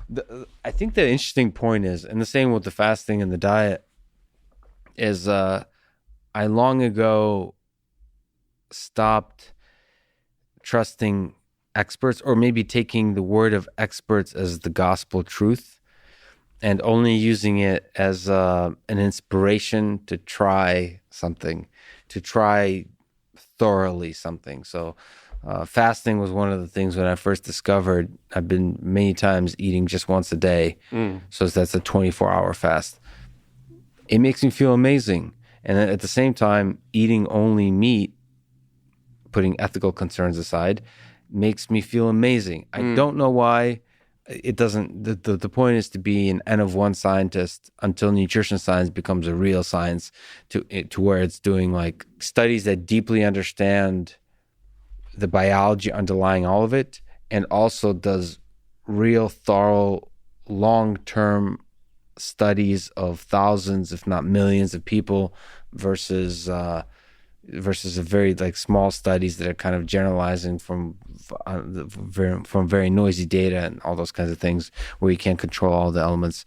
Particularly because our own personal metabolism is highly variant among us. So there are going to be some people, like if brown noise is a game changer for 7% of people, there's 93% odds that I'm not one of them, but there's certainly every reason in the world to test it out. Now, so I'm intrigued by the fasting. I like you, I assume like you, I don't have any problem going to one meal a day, and I often do that inadvertently. And I've never done it methodically. Like I've never done it like I'm going to do this for 15 days. Maybe I should. And maybe I should, like, how many days in a row of the one meal a day did you find brought noticeable impact to you? Was it after 3 days of it? Was it months of it? Like, what was it? Well, the noticeable impact is day one. So for me, because I eat a very low carb diet, so the hunger wasn't the hugest issue. Like there wasn't a painful hunger, like wanting to eat. Yeah. So I was already kind of primed for it, and the benefit comes from a lot of people that do intermittent fasting. That's only like 16 hours of fasting. Get this benefit too, is the focus. There's the clarity of thought. If my brain was a runner, it felt like I'm running on a track when I'm fasting versus running in quicksand. Like it's much crisper. And is this your first 72-hour fast right now? This first time doing 72 hours, yeah. And that's a different thing, but similar. Like I'm going up and down in terms of hunger, and the focus is really crisp. The thing I'm noticing most of all, to be honest, is how much eating, even when it's once a day or twice a day, is a big part of my life. Like I almost feel like I have way more time in my life. Right. And it's not so much about the eating, but like I don't have to plan my day around, like today, I don't have any eating to do. It does free up hours. Or any cleaning up after eating, or provisioning of food. But like, or even like thinking about it, it's not a thing. Like, so when you think about what you're going to do tonight, I think I'm realizing that as opposed to thinking, I'm going to work on this problem, or I'm going to go on this walk, or I'm going to call this person, I often think I'm going to eat this thing. You allow dinner as a kind of, when people talk about like the weather or something like that, it's almost like a generic thought you allow yourself to have because it's the lazy thought. And I don't have the opportunity to have that thought because I'm not eating it. Right. And so now I get to think about like the things I'm actually going to do tonight that are more complicated than the eating process. That's been the most noticeable thing, to be honest. And then there's people that have written me that have done 7-day fast, and there's a few people that have written me, and I've heard of this, is doing 30-day fasts. And it's interesting. The body, I don't know what the health benefits are necessarily. What that shows me is how adaptable the human body is. Yeah. And that's incredible. And that's something really important to remember when we think about how to live life, because the body adapts. Yeah. I mean, we sure couldn't go 30 days without water. That's right. But food, yeah, it's been done. It's demonstrably possible. You ever read Franz Kafka has a great short story called The Hunger Artist? Yeah, I love that. I mean, that was Great story. that was before I started fasting. I read that story and I admired the beauty of that, the artistry of that actual hunger artist. Yeah. That it's like madness, but it also felt like a little bit of genius. I actually have to reread it. You know what? That's what I'm going to do tonight. I'm going to read it because I'm doing the fasting. Because you're in the midst of it. Yeah, it'd be very contextual. I haven't read it since high school, and I'd love to read it again. I love his work, so maybe I'll read it tonight too. And part of the reason of I've here in Texas, people have been so friendly that I've been nonstop eating like brisket with incredible people, a lot of whiskey as well. So I gained quite a bit of weight, which I'm embracing. It's okay. But I am also aware, as I'm fasting, that like I have a lot of fat to run on. Like I have a lot of like natural resources on my body. You've got reserves. Reserves. That's a good way to put it. Yeah. And that's really cool. There's like this whole thing, this biology works well. Mm-hmm. Like I can go a long time because of the long-term investing in terms of brisket that I've been doing in the weeks before. So it was all training. It's all training. All prep work. All prep work. Yeah. So, okay, you open a bunch of doors, one of which is music. So I got to walk in at least for a brief moment. I love guitar, I love music. You founded a music company, but you're also a musician yourself. Let me ask the big ridiculous question first. Sure. What's the greatest song of all time? Greatest song of all time. Okay, wow. It's going to obviously vary dramatically from genre to genre. So like you, I like guitar. Perhaps like you, although I've dabbled in inhaling every genre of music that I can almost practically imagine, I keep coming back to, the sound of bass, guitar, drum, keyboards, voice. I love that style of music. And added to it, I think a lot of really cool electronic production makes something that's really, really new and hybridy and awesome. But, and that kind of like guitar-based rock, I think I've got to go with Won't Get Fooled Again by The Who. It is such an epic song. It's got so much grandeur to it. It uses the synthesizers that were available at the time. This has got to be, I think, 1972, 73, which are very, very primitive to our ears, but uses them in this hypnotic and beautiful way that I can't imagine somebody with the greatest synth array conceivable by today's technology could do a better job of in the context of that song. And it's, almost operatic. So I would say in that genre, the genre of, rock, that would be my nomination. I'm totally, in my brain, Pinball Wizard is overriding everything else, but The Who, so like I can't even imagine the song. Well, I would say, ironically, with Pinball Wizard, so that came from the movie Tommy. Mm-hmm. And in the movie Tommy, the rival of Tommy, the reigning pinball champ, was Elton John. And so there are a couple versions of Pinball Wizard out there. One sung by Roger Daltrey of The Who, which a purist would say, hey, that's the real Pinball Wizard. Mm-hmm. But the version that is sung by Elton John in the movie, which is available to those who are ambitious and want to dig for it, that's even better in my mind. Yeah, the covers. And for myself, I was thinking, what is the song for me? The answer to that question. I think that changes day to day too. I was realizing that. Of course. But for me, somebody who values lyrics as well and the emotion in the song. By the way, Hallelujah by Leonard Cohen was a close one. But the number one is the Johnny Cash's cover of Hurt. That is, there's something so powerful about that song, about that cover, about that performance. Maybe another one is the cover of Sound of Silence.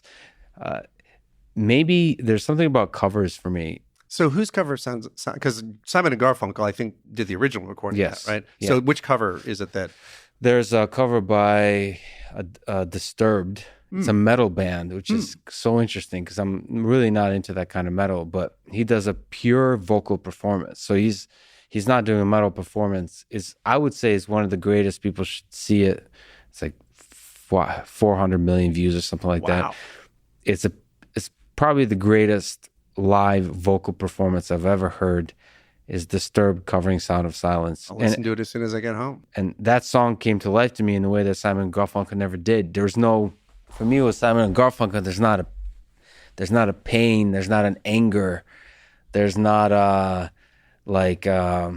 power to their performance. It's almost like this melancholy. I don't know. Well, there's a lot of beauty to it. Beauty, yes, beautiful. Objectively beautiful. Yes, and yes. I think, I never thought of this until now, but I think if you put entirely different lyrics on top of it, unless they were joyous, which would be weird, it wouldn't necessarily lose that much. It's just a beauty in the harmonizing. Yep. It's soft, and you're right. It's not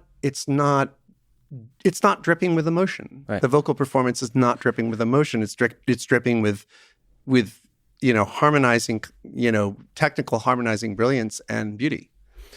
Now, if you compare that to the Disturbed cover or the Johnny Cash's Hurt cover, when you walk away, there's a feel. It's haunting. It stays with you for a long time. There's certain performances that will just stay with you, to where, like if you watch people respond to that, and that's certainly how I felt when you listen to the Disturbed performance or Johnny Cash Hurt. There's a response to where you just sit there with your mouth open, kind of like paralyzed by it somehow. And I think that's what makes for a great song, to where you're just like, it's not that you're like singing along or having fun. That's another way a song could be great, but where you're just like, you're in awe. Yeah. If we go to listen.com and that whole fascinating era of music in the 90s transitioning to the aughts, so I remember those days, the Napster days, when piracy, from my perspective, allegedly ruled the land. What do you make of that whole era? What was, first of all, your experiences of that era, and what were the big takeaways in terms of piracy, in terms of what it takes to build a company that succeeds in that kind of in that kind of digital space, in terms of music, but in terms of anything creative? Well, so for those who don't remember, which is going to be most folks, Listen.com created a service called Rhapsody, which is much, much more recognizable to folks because Rhapsody became a pretty big name for reasons that I'll get into in a second. So for people who don't know their early online music history, we were the first company. So I founded Listen. Thank you. I was a lone founder.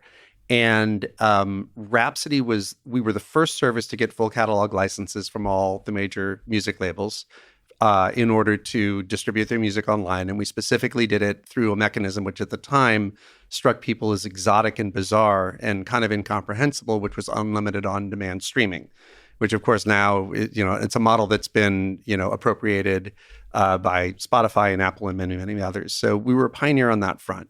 What was really, really, really hard about doing business in those days was the reaction of the music labels to piracy, which was about 180 degrees opposite of what their reaction, quote unquote, should have been from the standpoint of preserving their business from piracy. So Napster came along and was a service that enabled people to get near unlimited access to most songs. I mean, truly obscure things could be very hard to find on Napster, but most songs with a relatively simple, one-click ability to download those songs and have the MP3s on their hard drives. But there was a lot that was very messy about the Napster experience. You might download a really god-awful recording of that song.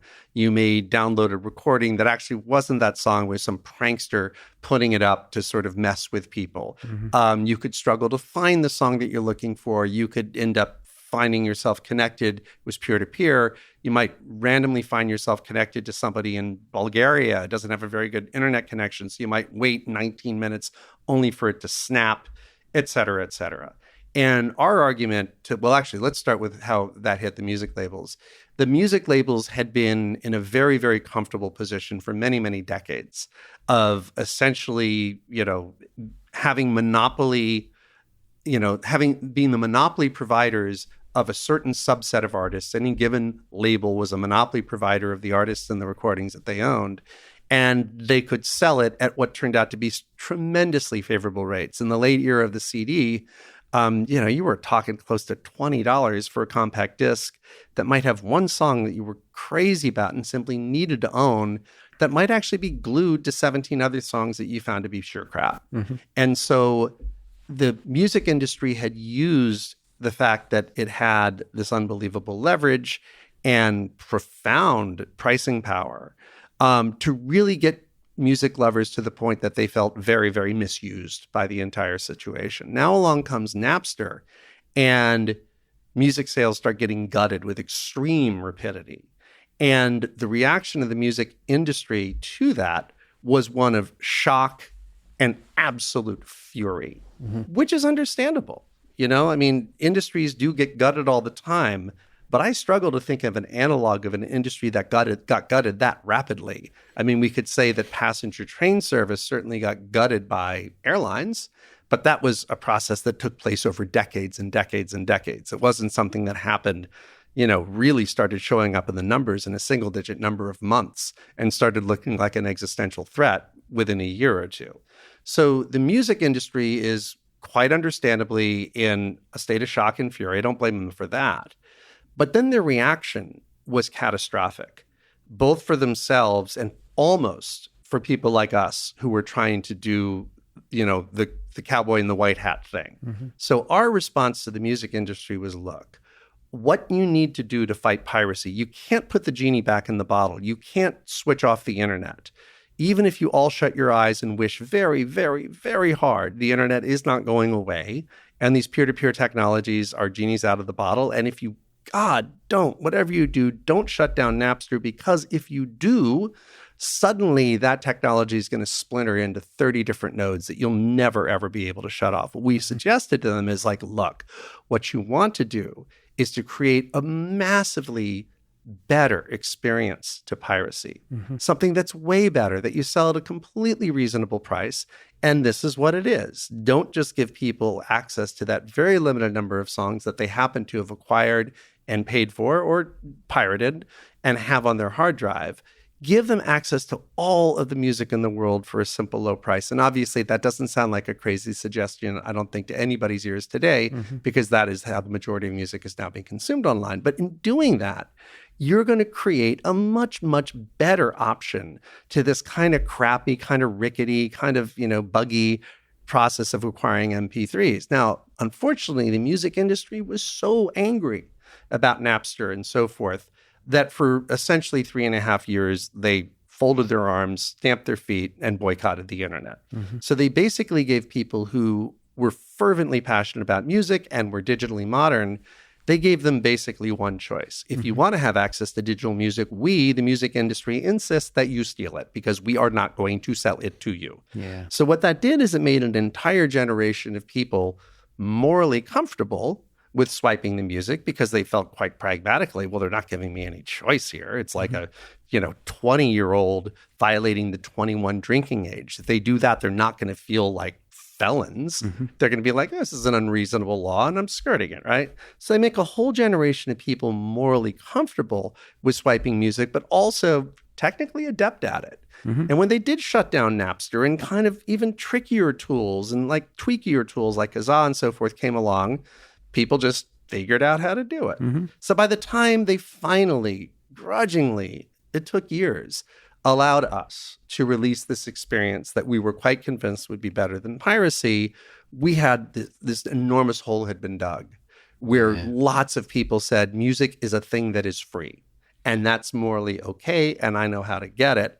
And so streaming took many, many, many more years to take off and become the gargantuan thing, the juggernaut it is today, than would have happened if they'd made, pivoted to let's sell a better experience as opposed to demand that people want digital music steal it.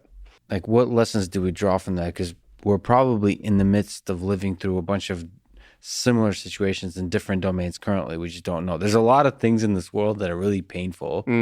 Like, I don't know if you can draw perfect parallels, but fiat money versus cryptocurrency. There's a lot of currently people in power who are kind of very skeptical about cryptocurrency, although that's changing. But it's arguable it's changing way too slowly. There's a lot of people making that argument where there should be a complete, like Coinbase and all this stuff, switch to that.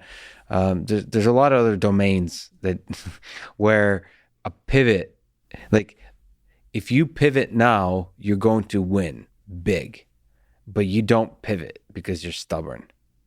And so, I mean, is this just the way that companies are? A company succeeds initially, and then it grows, and there's a huge number of employees and managers that don't have the guts or the institutional mechanisms to do the pivot. Is that just the way of companies? Well, I think what happens, I'll use the case of the music industry, there was an economic model that had put food on the table and paid for marble lobbies and 7 and even 8-figure executive salaries for many, many decades, which was the physical collection of music. And then you start talking about something like unlimited streaming, and it seems so ephemeral and like such a long shot that people start worrying about cannibalizing their own business.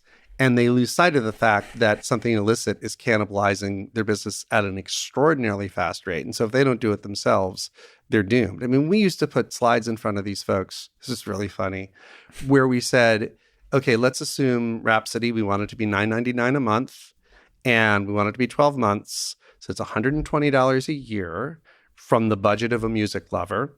And then we were also able to get reasonably accurate statistics that showed how many CDs per year the average person who bothered to collect music, which was not all people, actually bought. And it was overwhelmingly clear that the average CD buyer spends a hell of a lot less than $120 a year on music. Mm-hmm. This is a revenue expansion, blah, blah, blah. But all they could think of, and I'm not saying this in a pejorative or patronizing way, I don't blame them. They'd grown up in this environment for decades. All they could think of was the incredible margins that they had on a CD. And they would say, well, if this CD, by the mechanism that you guys are proposing, the CD that I'm selling for $17.99, somebody would need to stream those songs. We were talking about a penny a play back then. It's less than that now that the record labels get paid. But, would have to stream songs from that 1,799 times. It's never going to happen. So they were just sort of stuck in the model of this. But he was like, no, dude, but they're going to spend money on all this other stuff. So I think people get very hung up on that. I mean, another example is really the taxi industry was not monolithic like the music labels. Yes. There was a whole bunch of fleets and a whole bunch of cities, very, very fragmented. It's an imperfect analogy, but nonetheless, imagine if the taxi industry writ large, upon seeing Uber, said, oh my God, people want to be able to hail things easily, cheaply. They don't want to mess with cash. They want to know how many minutes it's going to be. They want to know the fare in advance. And they want a much bigger fleet than what we've got. If the taxi industry had rolled out something like that, with the branding of yellow taxis universally known and kind of loved by Americans, and expanded their fleet in a necessary manner, I don't think Uber or Lyft ever would have gotten a foothold. Yeah. But the problem there was that real economics in the taxi industry wasn't with fares, it was with the scarcity of medallions. And so the taxi fleets in many cases owned gazillions of medallions whose value came from their very scarcity. So they simply couldn't pivot to that. Mm-hmm. So you think you end up having these vested interests with economics that aren't necessarily visible to outsiders who get very, very reluctant to disrupt their own model, which is why it ends up coming from the outside so frequently. So you know what it takes to build a successful startup, but you're also an investor in a lot of successful startups. Let me ask for advice. What do you think it takes to build a successful startup by way of advice? Well, I think everything starts and even ends with the founder. And so I think it's really, really important to look at the founder's motivations and their sophistication about what they're doing. In almost all cases that I'm familiar with and have thought hard about, you've had a founder who was deeply, deeply inculcated in the domain of technology that they were taking on. Now, what's interesting about that is you could say, no, wait, how is that possible? Because there's so many young founders. When you look at young founders, they're generally coming out of very nascent emerging fields of technology, where simply being present and accounted for and engaged in the community for a period of even months is enough time to make them very, very deeply inculcated. I mean, you look at Mark Andreessen and Netscape. Mark had been doing visual web browsers when Netscape had been founded for a year and a half, but he'd created the first one, and in Mosaic when he was an undergrad. And the commercial internet was pre-nascent in 1994 when Netscape was founded. So there's somebody who's very, very deep in their domain. Mark Zuckerberg also, social networking, very deep in his domain, even though it was nascent at the time. Lots of people doing crypto stuff. I mean, 10 years ago, even 7 or 8 years ago, by being a really, really vehement and engaged participant in the crypto ecosystem, you could be an expert in that. You look, however, at more established industries, take Salesforce.com. Salesforce automation, pretty mature field when it got started. Who's the executive and the founder? Mark Benioff, who had spent 13 years at Oracle and was an investor in Siebel Systems, which ended up being Salesforce's main competition. So, more established, you need the entrepreneur to be very, very deep in the technology and the culture and the of the space, because you need that entrepreneur, that founder, to have just an unbelievably accurate, intuitive sense for where the puck is going, right? And that only comes from being very deep. So that is sort of factor number one. And the next thing is that founder needs to be charismatic and or credible, or ideally both, in exactly the right ways to be able to attract a team that is bought into that vision and is bought into that founder's intuitions being correct. And not just the team, obviously, but also the investors. Yeah. So it takes a certain personality type to pull that off.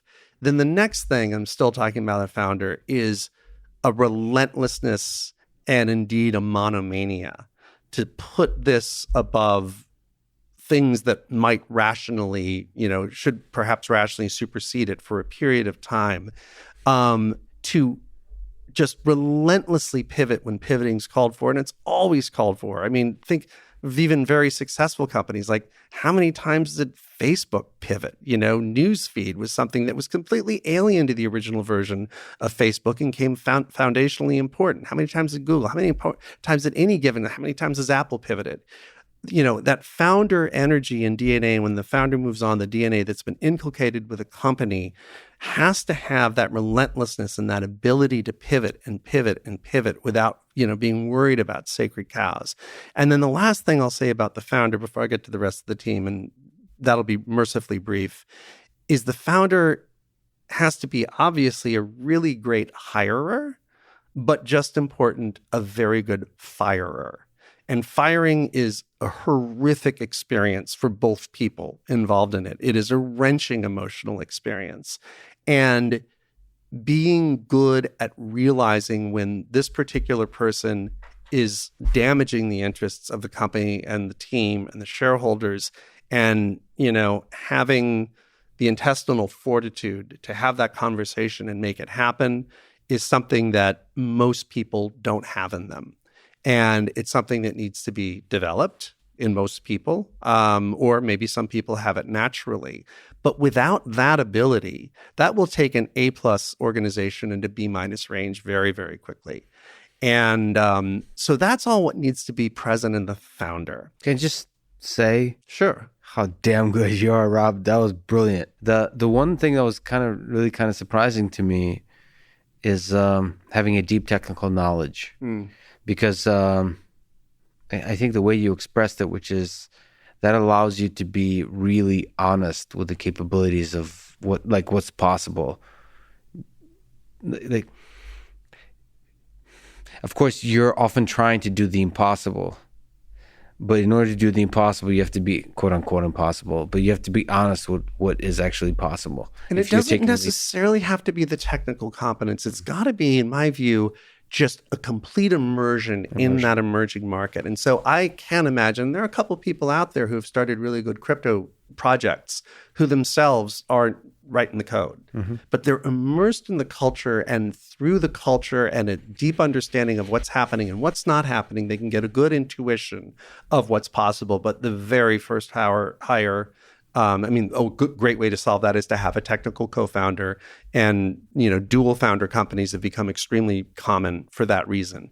And if you're not doing that, and you're not the technical person, but you are the founder, you've got to be really great at hiring a very damn good technical person very, very fast. Can I, on the founder, ask you, is it possible to do this alone? There's so many people giving advice on saying that it's impossible to do the first few steps. Not impossible, but much more difficult to do it alone. If we were to take the journey, say, especially in the software world, where there's not a significant investment required to build something up, is it possible to go to to a prototype, to something that essentially works and already has a huge number of customers alone? Sure. There are lots and lots of lone founder companies out there that have made an incredible difference. I'm not certainly putting Rhapsody in the league of Spotify. We were too early to be Spotify, but we did an awful lot of innovation. And then after the company sold and ended up in the hands of Real Networks and MTV, got to millions of subs, right? I was a lone founder, and I studied Arabic and Middle Eastern history undergrad. So I wasn't very, very technical. But yeah, lone founders can absolutely work. And the advantage of a lone founder is you don't have the catastrophic potential of a falling out between founders. Two founders who fall out with each other badly can rip a company to shreds, because they both have an enormous amount of equity, an enormous amount of power in the capital structure as a result of that. They both have an enormous amount of moral authority with the team as a result of each having that founder role. And I have witnessed over the years many, many situations in which companies have been shredded or have suffered near fatal blows because of a falling out between founders. And the more founders you add, the more risky that becomes. I don't think there should ever, you never say never, but multiple founders beyond two is such an unstable and potentially treacherous situation that I would never, ever recommend going beyond two. But I do see value in the non-technical sort of business and market and outside-minded founder teaming up with the technical founder. There is a lot of merit to that, but there's a lot of danger in that, lest those two blow apart. Was it lonely for you? Unbelievably. And that's the drawback. If you're a lone founder, there is no other person that you can sit down with and tackle problems and talk them through who has precisely or nearly precisely your alignment of interests. Your most trusted board member is likely an investor, and therefore, at the end of the day, has the interest of preferred stock in mind, not common stock. Your most trusted VP, who might own a very significant stake in the company, doesn't own anywhere near your stake in the company. And so their long-term interest may well be in getting the right level of experience and credibility necessary to peel off and start their own company. Or their interest might be aligned with, jumping ship and setting up with a different company, whether it's a rival or one in a completely different space. So yeah, being a lone founder is a spectacularly lonely thing, and that's a major downside to it. What about mentorship? Because you're a mentor to a lot of people.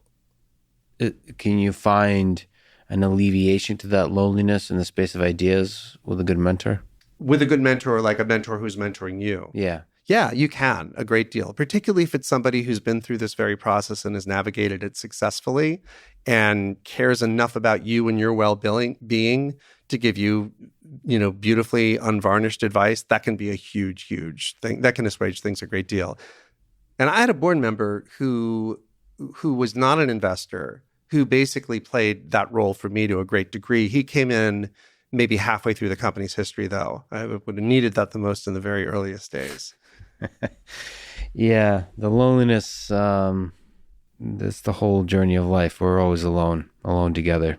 It pays to embrace that.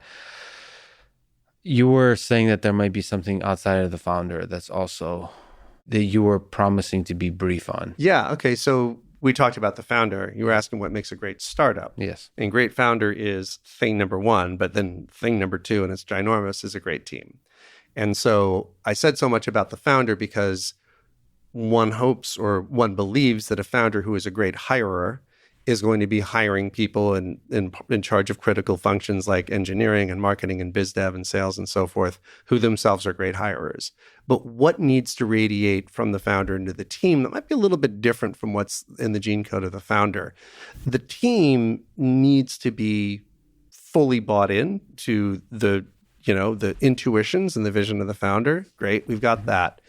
But the team needs to have a slightly different thing, which is, its 99% obsession is execution, is to relentlessly hit the milestones, hit the objectives, hit the quarterly goals. That is, 1% vision. You don't want to lose that. But execution machines, people who have a demonstrated ability and a demonstrated focus on, I go from point to point to point. I try to beat and raise expectations relentlessly, never fall short, and, both sort of blaze and follow the path. Not that the path is blaze the trail as well. A good founder is going to trust that VP of sales to have a better sense of what it takes to build out that organization, what the milestones be. And it's going to be kind of a dialogue amongst those at the top. But, execution obsession in the team is the next thing. Yeah, there's some sense where the founder, you talk about sort of the space of ideas, like first principles thinking, asking big, difficult questions of like future trajectories, or having a big vision and big picture dreams. You can almost be a dreamer, it feels like, when you're like not the founder, but in the space of sort of leadership. But when it gets to the ground floor, there has to be execution. There has to be hitting deadlines. And sometimes those are a tension. There's something about dreams that are a tension with the pragmatic nature of execution. Not dreams, but sort of ambitious vision. And those have to be, I suppose, coupled. The vision in the leader and the execution in the software world, that would be the programmer or the designer. Absolutely. Amongst many other things, you're an incredible conversationalist, a podcaster. You host a podcast called After On. There's a million questions I want to ask you here, but one at the highest level, what do you think makes for a great conversation? I would say two things, one of two things, and ideally both of two things. One is if something is beautifully architected, whether it's done deliberately and methodically and willfully as when I do it, or whether that just emerges from the conversation, but something that's beautifully architected, that can create something that's incredibly powerful and memorable, or something where there's just extraordinary chemistry. Yes. And so with All In, or I'll go way back, you might remember the NPR show Car Talk. Mm-hmm. Oh, yeah. Couldn't care less about auto mechanics myself. Yeah, that's right. But I loved that show because the banter between those two guys was just beyond, it was without any parallel, right? And some kind of edgy podcast like Red Scare is just really entertaining to me because the banter between the women on that show is just so good. And All In and that kind of thing. So I think it's a combination of sort of the arc and the chemistry. And I think because the arc can be so important, that's why very, very highly produced podcasts like This American Life, obviously a radio show, but I think of a podcast because that's how I always consume it, or Criminal, or a lot of what Wondery does and so forth. That is real documentary making, and that requires a big team and a big budget relative to the kinds of things you and I do. But nonetheless, then you got that arc, and that can be really, really compelling. But if we go back to conversation, I think it's a combination of structure and chemistry. Yeah, and I've actually personally I used to love This American Life, and for some reason, because it lacks the possibility of magic, it's engineered magic. I've fallen off of it myself as well. I mean, when I fell madly in love with it during the aughts, it was the only thing going. Yeah. They were really smart to adopt podcasting as a distribution mechanism early. But I think that maybe there's a little bit less magic there now because I think they have agendas other than necessarily just delighting their listeners with quirky stories, which I think is what it was all about back in the day, and some other things.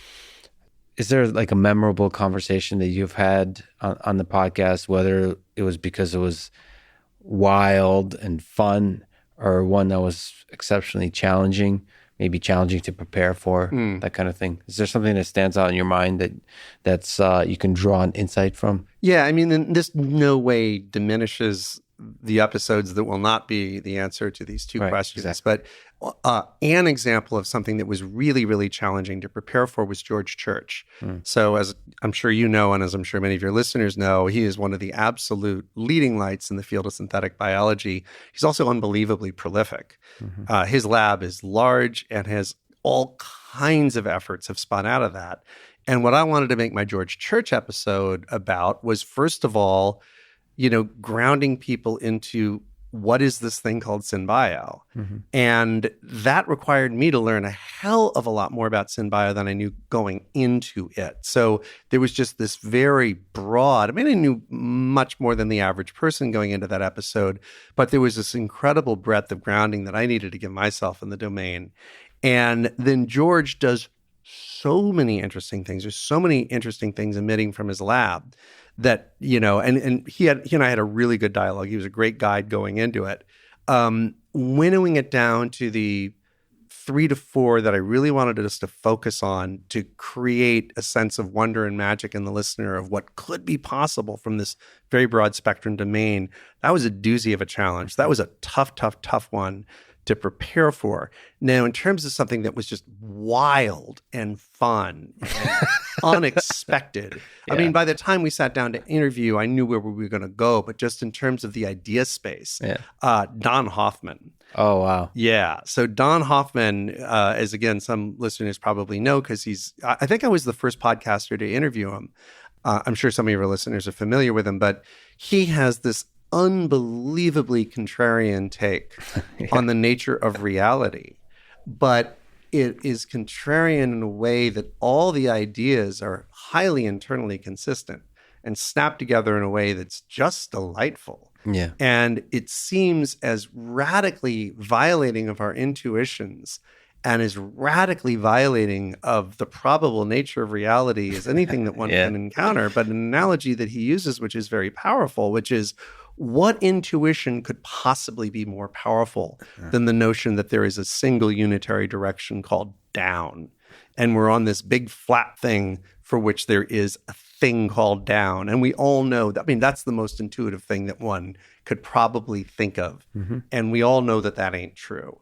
So my conversation with Don Hoffman is just wild and full of plot twists and interesting stuff. So. And the interesting thing about the wildness of his ideas, it's, to me at least, as a listener, coupled with he's a good listener and he empathizes with the people who challenge his ideas. Like, what's a better way to phrase that? He is welcoming of challenge in a way that creates a really fun conversation. Oh, totally. Yeah, he loves a parry or a jab, whatever the word is. At his argument, he honors it. He's a very, very, gentle and non-combative soul. But then he is very good and takes great evident joy in responding to that in a way that expands your understanding of his thinking. Let me, as a small tangent of tying up together our previous conversation about listen.com and streaming and Spotify and the world of podcasting. So we've been talking about this magical medium of podcasting. I have a lot of friends at Spotify, in the high positions at Spotify as well. I worry about Spotify and podcasting and the future of podcasting in general that moves podcasting in the place of maybe walled gardens of sorts. Since you've had a foot in both worlds, do you worry as well about the future of podcasting? Yeah, I think walled gardens are really toxic to the medium that they start balkanizing. So to take two examples, with music, it was a very, very big deal that at Rhapsody, we were the first company to get full catalog licenses from all, back then there were 5 major music labels, and also hundreds and hundreds of indies, because you needed to present the listener with a sense that basically everything is there. And there is essentially no friction to discovering that which is new. And you can wander this realm, and all you really need is a good map, whether it is something that somebody, the editorial team assembled, or a good algorithm, or whatever it is, but a good map to wander this domain. When you start walling things off, you undermine the joy of friction-free discovery, which is an incredibly valuable thing to deliver to your customer, both from a business standpoint and simply from, a humanistic standpoint of you want to bring delight to people. But it also creates an incredible opening vector for piracy. And so something that's very different from the Rhapsody /Spotify / et cetera like experience is what we have now in video. Like, wow, is that show on Hulu? Is it on Netflix? Is it on something like IFC channel? Is it on Discovery Plus? Is it here? Is it there? And the more frustration and toe stubbing that people encounter when they are seeking something and they're already paying a very respectable amount of money per month to have access to content and they can't find it, the more that happens, the more people are going to be driven to piracy solutions like to hell with it. Never know where I'm going to find something. I never know what it's going to cost. Oftentimes, really interesting things are simply unavailable. Mm-hmm. That surprises me, the number of times that I've been looking for things I don't even think are that obscure, mm-hmm. that are just, it says, not available in your geography, period, mister, right? So I think that that's a mistake. And then the other thing is, for podcasters and lovers of podcasting, we should want to resist this walled garden thing, because it does smother this friction-free, or eradicate this friction-free discovery, unless you want to sign up for lots of different services, and also dims the voice of somebody who might be able to have a far, far, far bigger impact by reaching far more neurons, with their ideas. I'm going to use an example from, I guess it was probably the 90s, or maybe it was the aughts, of Howard Stern, who had the biggest megaphone, or maybe the second biggest after Oprah, megaphone in popular culture. And because he was syndicated on hundreds and hundreds and hundreds of radio stations at a time when terrestrial broadcast was the main thing people listened to in their car. No more, obviously. Mm-hmm. But when he decided to go over to, satellite radio, I can't remember if it was XM or Sirius, or maybe they'd already merged at that point. But when he did that, he made, totally his right to do it, a financial calculation that they were offering him a 9-figure sum to do that. But his audience, because not a lot of people were subscribing to satellite radio at that point, his audience probably collapsed by, I wouldn't be surprised if it was as much as 95%. Yeah. And so the influence that he had on the culture and his ability to sort of shape conversation and so forth just got muted. Yeah. And also there's a certain sense, especially in modern times, where the walled gardens naturally lead to, I don't know if there's a term for it, but people who are not creatives starting to have power over the creatives. Right. And even if they don't stifle it, if they're providing, incentives within the platform to shape, shift, or, even completely mutate or distort the show. I mean, imagine somebody has got, reasonably interesting idea for a podcast, and they get signed up with, let's say, Spotify. And then Spotify is going to give them financing to get the thing spun up. And that's great. And Spotify is going to give them a certain amount of really, powerful placement, within the visual field of listeners. But Spotify has conditions for that. They say, look, we think that your podcast will be much more successful if you dumb it down about 60%, if you add some, silly, dirty jokes, if you do this, you do that. And suddenly the person who is dependent upon Spotify for permission to come into existence and is really dependent, really wants to please them, to get that money in, to get that placement, really wants to be successful. Now all of a sudden you're having a dialogue between a complete non-creative, some marketing, sort of data analytic person at Spotify, and a creative that's going to shape what that show is. Yeah. So that could be much more common, and ultimately have in the aggregate an even bigger impact than, the cancellation, let's say, of somebody who says the wrong word or voices the wrong idea. I mean, that's kind of what you have, not kind of, it's what you have with film and TV, is that so much influence is exerted over the storyline and the plots and the character arcs and all kinds of things by executives who are completely alien to the experience and the skill set of being a showrunner in television, being a director in film, that, is meant to we can't piss off the Chinese market here, or we can't say that, or we need to have, cast members that have precisely these demographics reflected, or whatever it is. That, and obviously despite that, extraordinary, at least TV shows are now being made. In terms of film, I think the quality has nosedived of the average, let's say American film coming out of a major studio. The average quality, in my view, has nosedived over the past decade, as it's kind of everything's got to be a superhero franchise. But, great stuff gets made despite that. Mm-hmm. But I have to assume that in some cases, at least, and perhaps many cases, greater stuff would be made if there was less interference from non-creative executives. It's like the flip side of that, though, and this was the pitch of Spotify, because I've heard their pitch, is Netflix.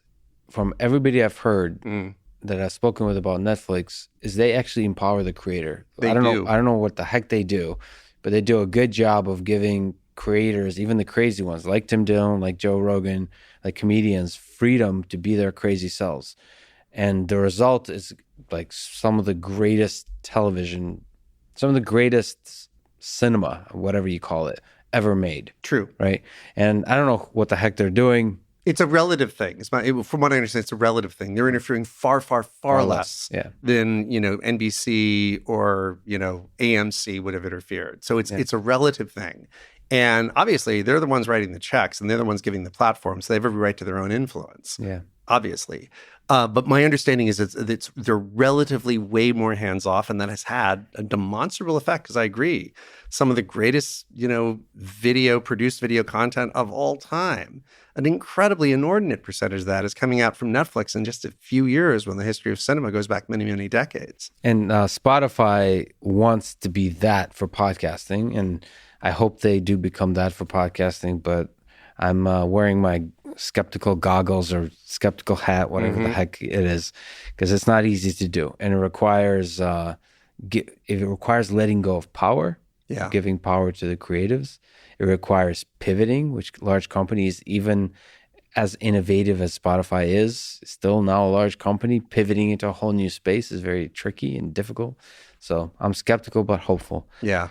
What advice would you give to a young person today about life, about career? We talked about startups. We talked about music. We talked about the end of human civilization. Is there advice you would give to a young person today, maybe in college, maybe in high school, about their life? Well, let's see. I mean, there's so many domains you can advise on, and I'm not going to give advice on life, because I fear that I would drift into sort of Hallmark bromides that really wouldn't be all that distinctive, and they might be entirely true. Sometimes the greatest insights about life turn out to be like the kinds of things you'd see on a Hallmark card. So I'm going to steer clear of that.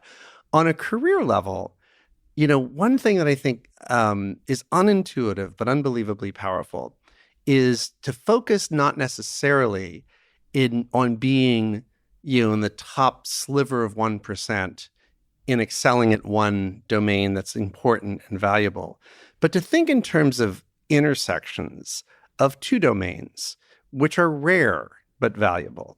And there's a couple reasons for this.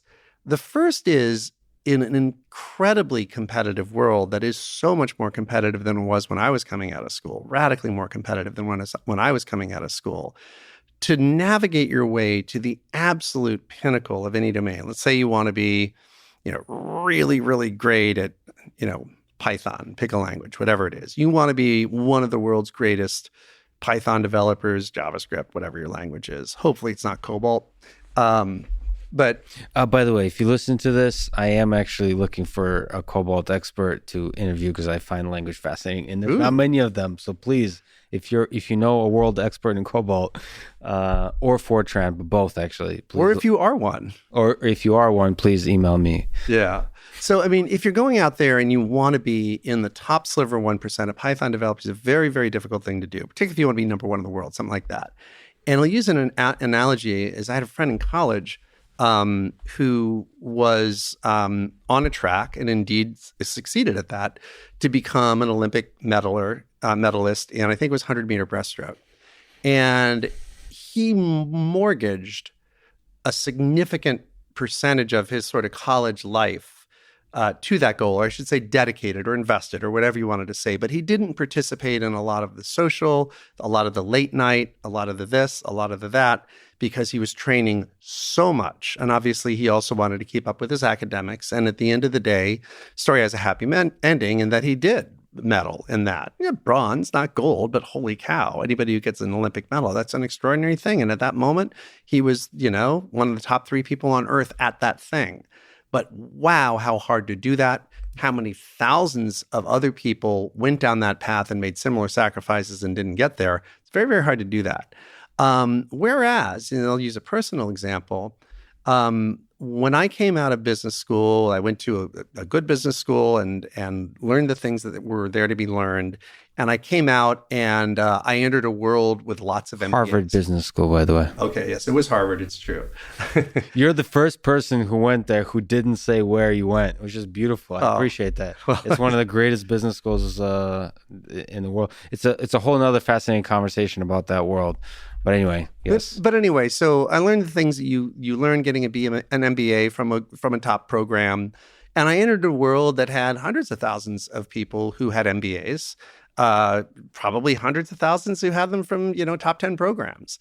But so I was not particularly great at being an MBA person. I was inexperienced relative to most of them. And there were a lot of them, but it was okay MBA person, right? Newly minted. But then as it happened, I found my way into working on the commercial internet in 1994. So I went to at the time, giant and hot computing company called Silicon Graphics, which had enough heft and enough, headcount that they could take on inexperienced MBAs and try to train them in the world of Silicon Valley. But within that company that had an enormous amount of surface area and was touching a lot of areas and had unbelievably smart people at the time, it was not surprising that SGI started doing really interesting and innovative and trailblazing stuff on the internet before almost anybody else. And part of the reason was that our founder, Jim Clark, went off to co-found Netscape with Mark Andreessen. So the whole company was like, wait, what was that? What's this commercial internet thing? So I end up in that group. Now, in terms of being a commercial internet person or a World Wide Web person, again, I was, in that case, barely credentialed. I couldn't write a stitch of code, but I had a pretty good mind for grasping the business and cultural significance of this transition. And this was, again, we were talking earlier about emerging areas. Within a few months, I was in the relatively top echelon of people in terms of just sheer experience. Because let's say it was 5 months into the program, there were only so many people who'd been doing World Wide Web stuff commercially for 5 months, And then what was interesting, though, was the intersection of those two things. The commercial web, as it turned out, grew into an unbelievable vastness. And so by being a pretty good, okay web person and a pretty good, okay MBA person, that intersection put me in a very rare group, which was web-oriented MBAs. And in those early days, you could probably count on your fingers the number of people who came out of really competitive programs who were doing stuff full-time on the internet. And there was a greater appetite for great software developers in the internet domain, but there was an appetite, and a real one, and a rapidly growing one, for MBA thinkers who were also seasoned and networked in the emerging world of the commercial World Wide Web. And so finding an intersection of two things you can be pretty good at, but is a rare intersection and a special intersection, is probably a much easier way to make yourself distinguishable and in demand from the world than trying to be world-class at this one thing. So in the intersection is where there's to be discovered opportunity and success. That's really interesting. Yeah. There's actually more intersection of fields than fields themselves, right? So yeah, I'll give you kind of a funny hypothetical here, but it's one I've been thinking about a little bit. There's a lot of people in crypto right now. It'd be hard to be in the top percentile of crypto people, whether it comes from just having a sheer grasp of the industry, a great network within the industry, technological skills, whatever you want to call it. And then there's this parallel world, an orthogonal world called crop insurance. And there's, I'm sure that's a big world. Crop insurance is a very, very big deal, particularly in the wealthy and industrialized world where there's sophisticated financial markets, rule of law, and, large agricultural concerns that are worried about that. Somewhere out there is somebody who is pretty crypto savvy, but probably not top 1%, but also has kind of been in the crop insurance world and understands that a hell of a lot better than almost anybody who's ever had anything to do with cryptocurrency. And so I think that decentralized finance, DeFi, one of the interesting and I think very world positive things that I think it's almost inevitably will be bringing to the world is crop insurance for smallholding farmers. People who have tiny, tiny plots of land in places like India, et cetera, where there is no crop insurance available to them because just the financial infrastructure doesn't exist. But it's highly imaginable that using Oracle networks that are trusted outside deliverers of factual information about rainfall in a particular area, you can start giving drought insurance to folks like this. The right person to come up with that idea is not a crypto whiz who doesn't know a blasted thing about smallholding farmers. The right person to come up with that is not a crop insurance whiz who isn't quite sure what Bitcoin is, but somebody occupies that intersection.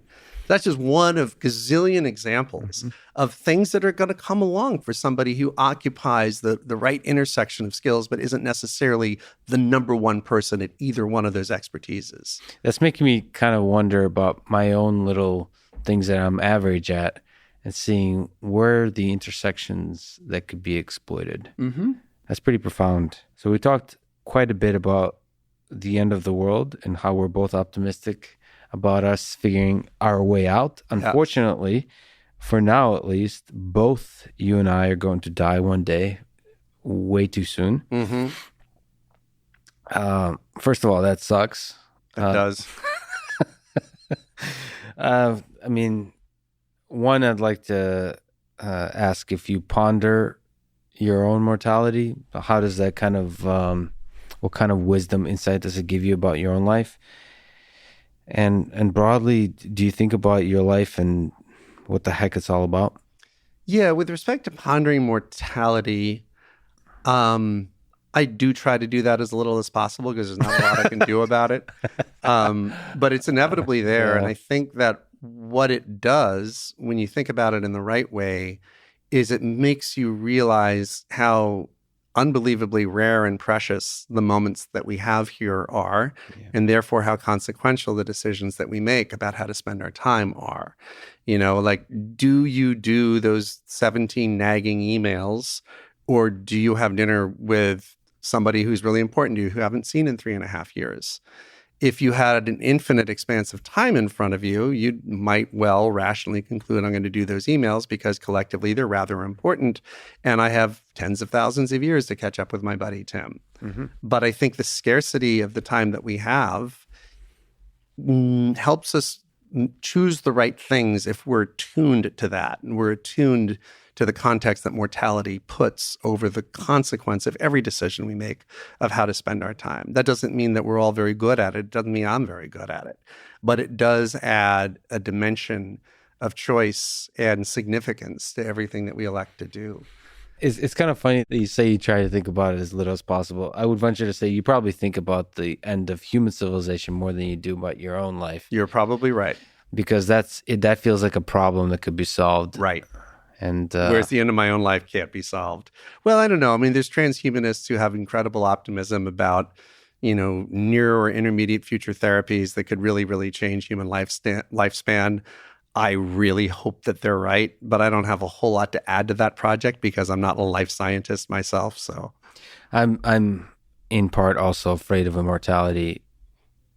Not as much, but close to as I'm afraid of death itself. So it feels like the things that give us meaning because of the scarcity that surrounds it. Agreed. I'm almost afraid of having too much of stuff. Yeah.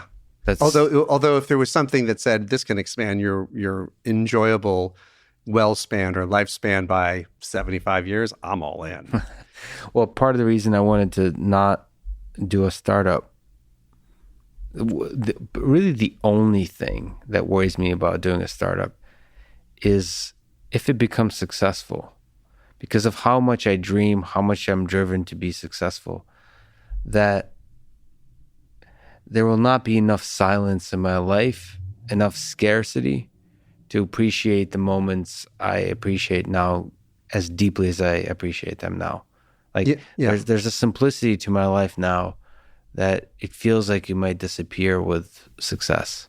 I wouldn't say might. I think if you start a company that has ambitious investors, ambitious for the returns that they'd like to see, that has ambitious employees, ambitious for the career trajectories they want to be on and so forth, and is driven by your own ambition, there's a profound monogamy to that, and it is very, very hard to carve out time to be creative, to be peaceful, to be so forth, because of, with every new employee that you hire, that's one more mouth to feed.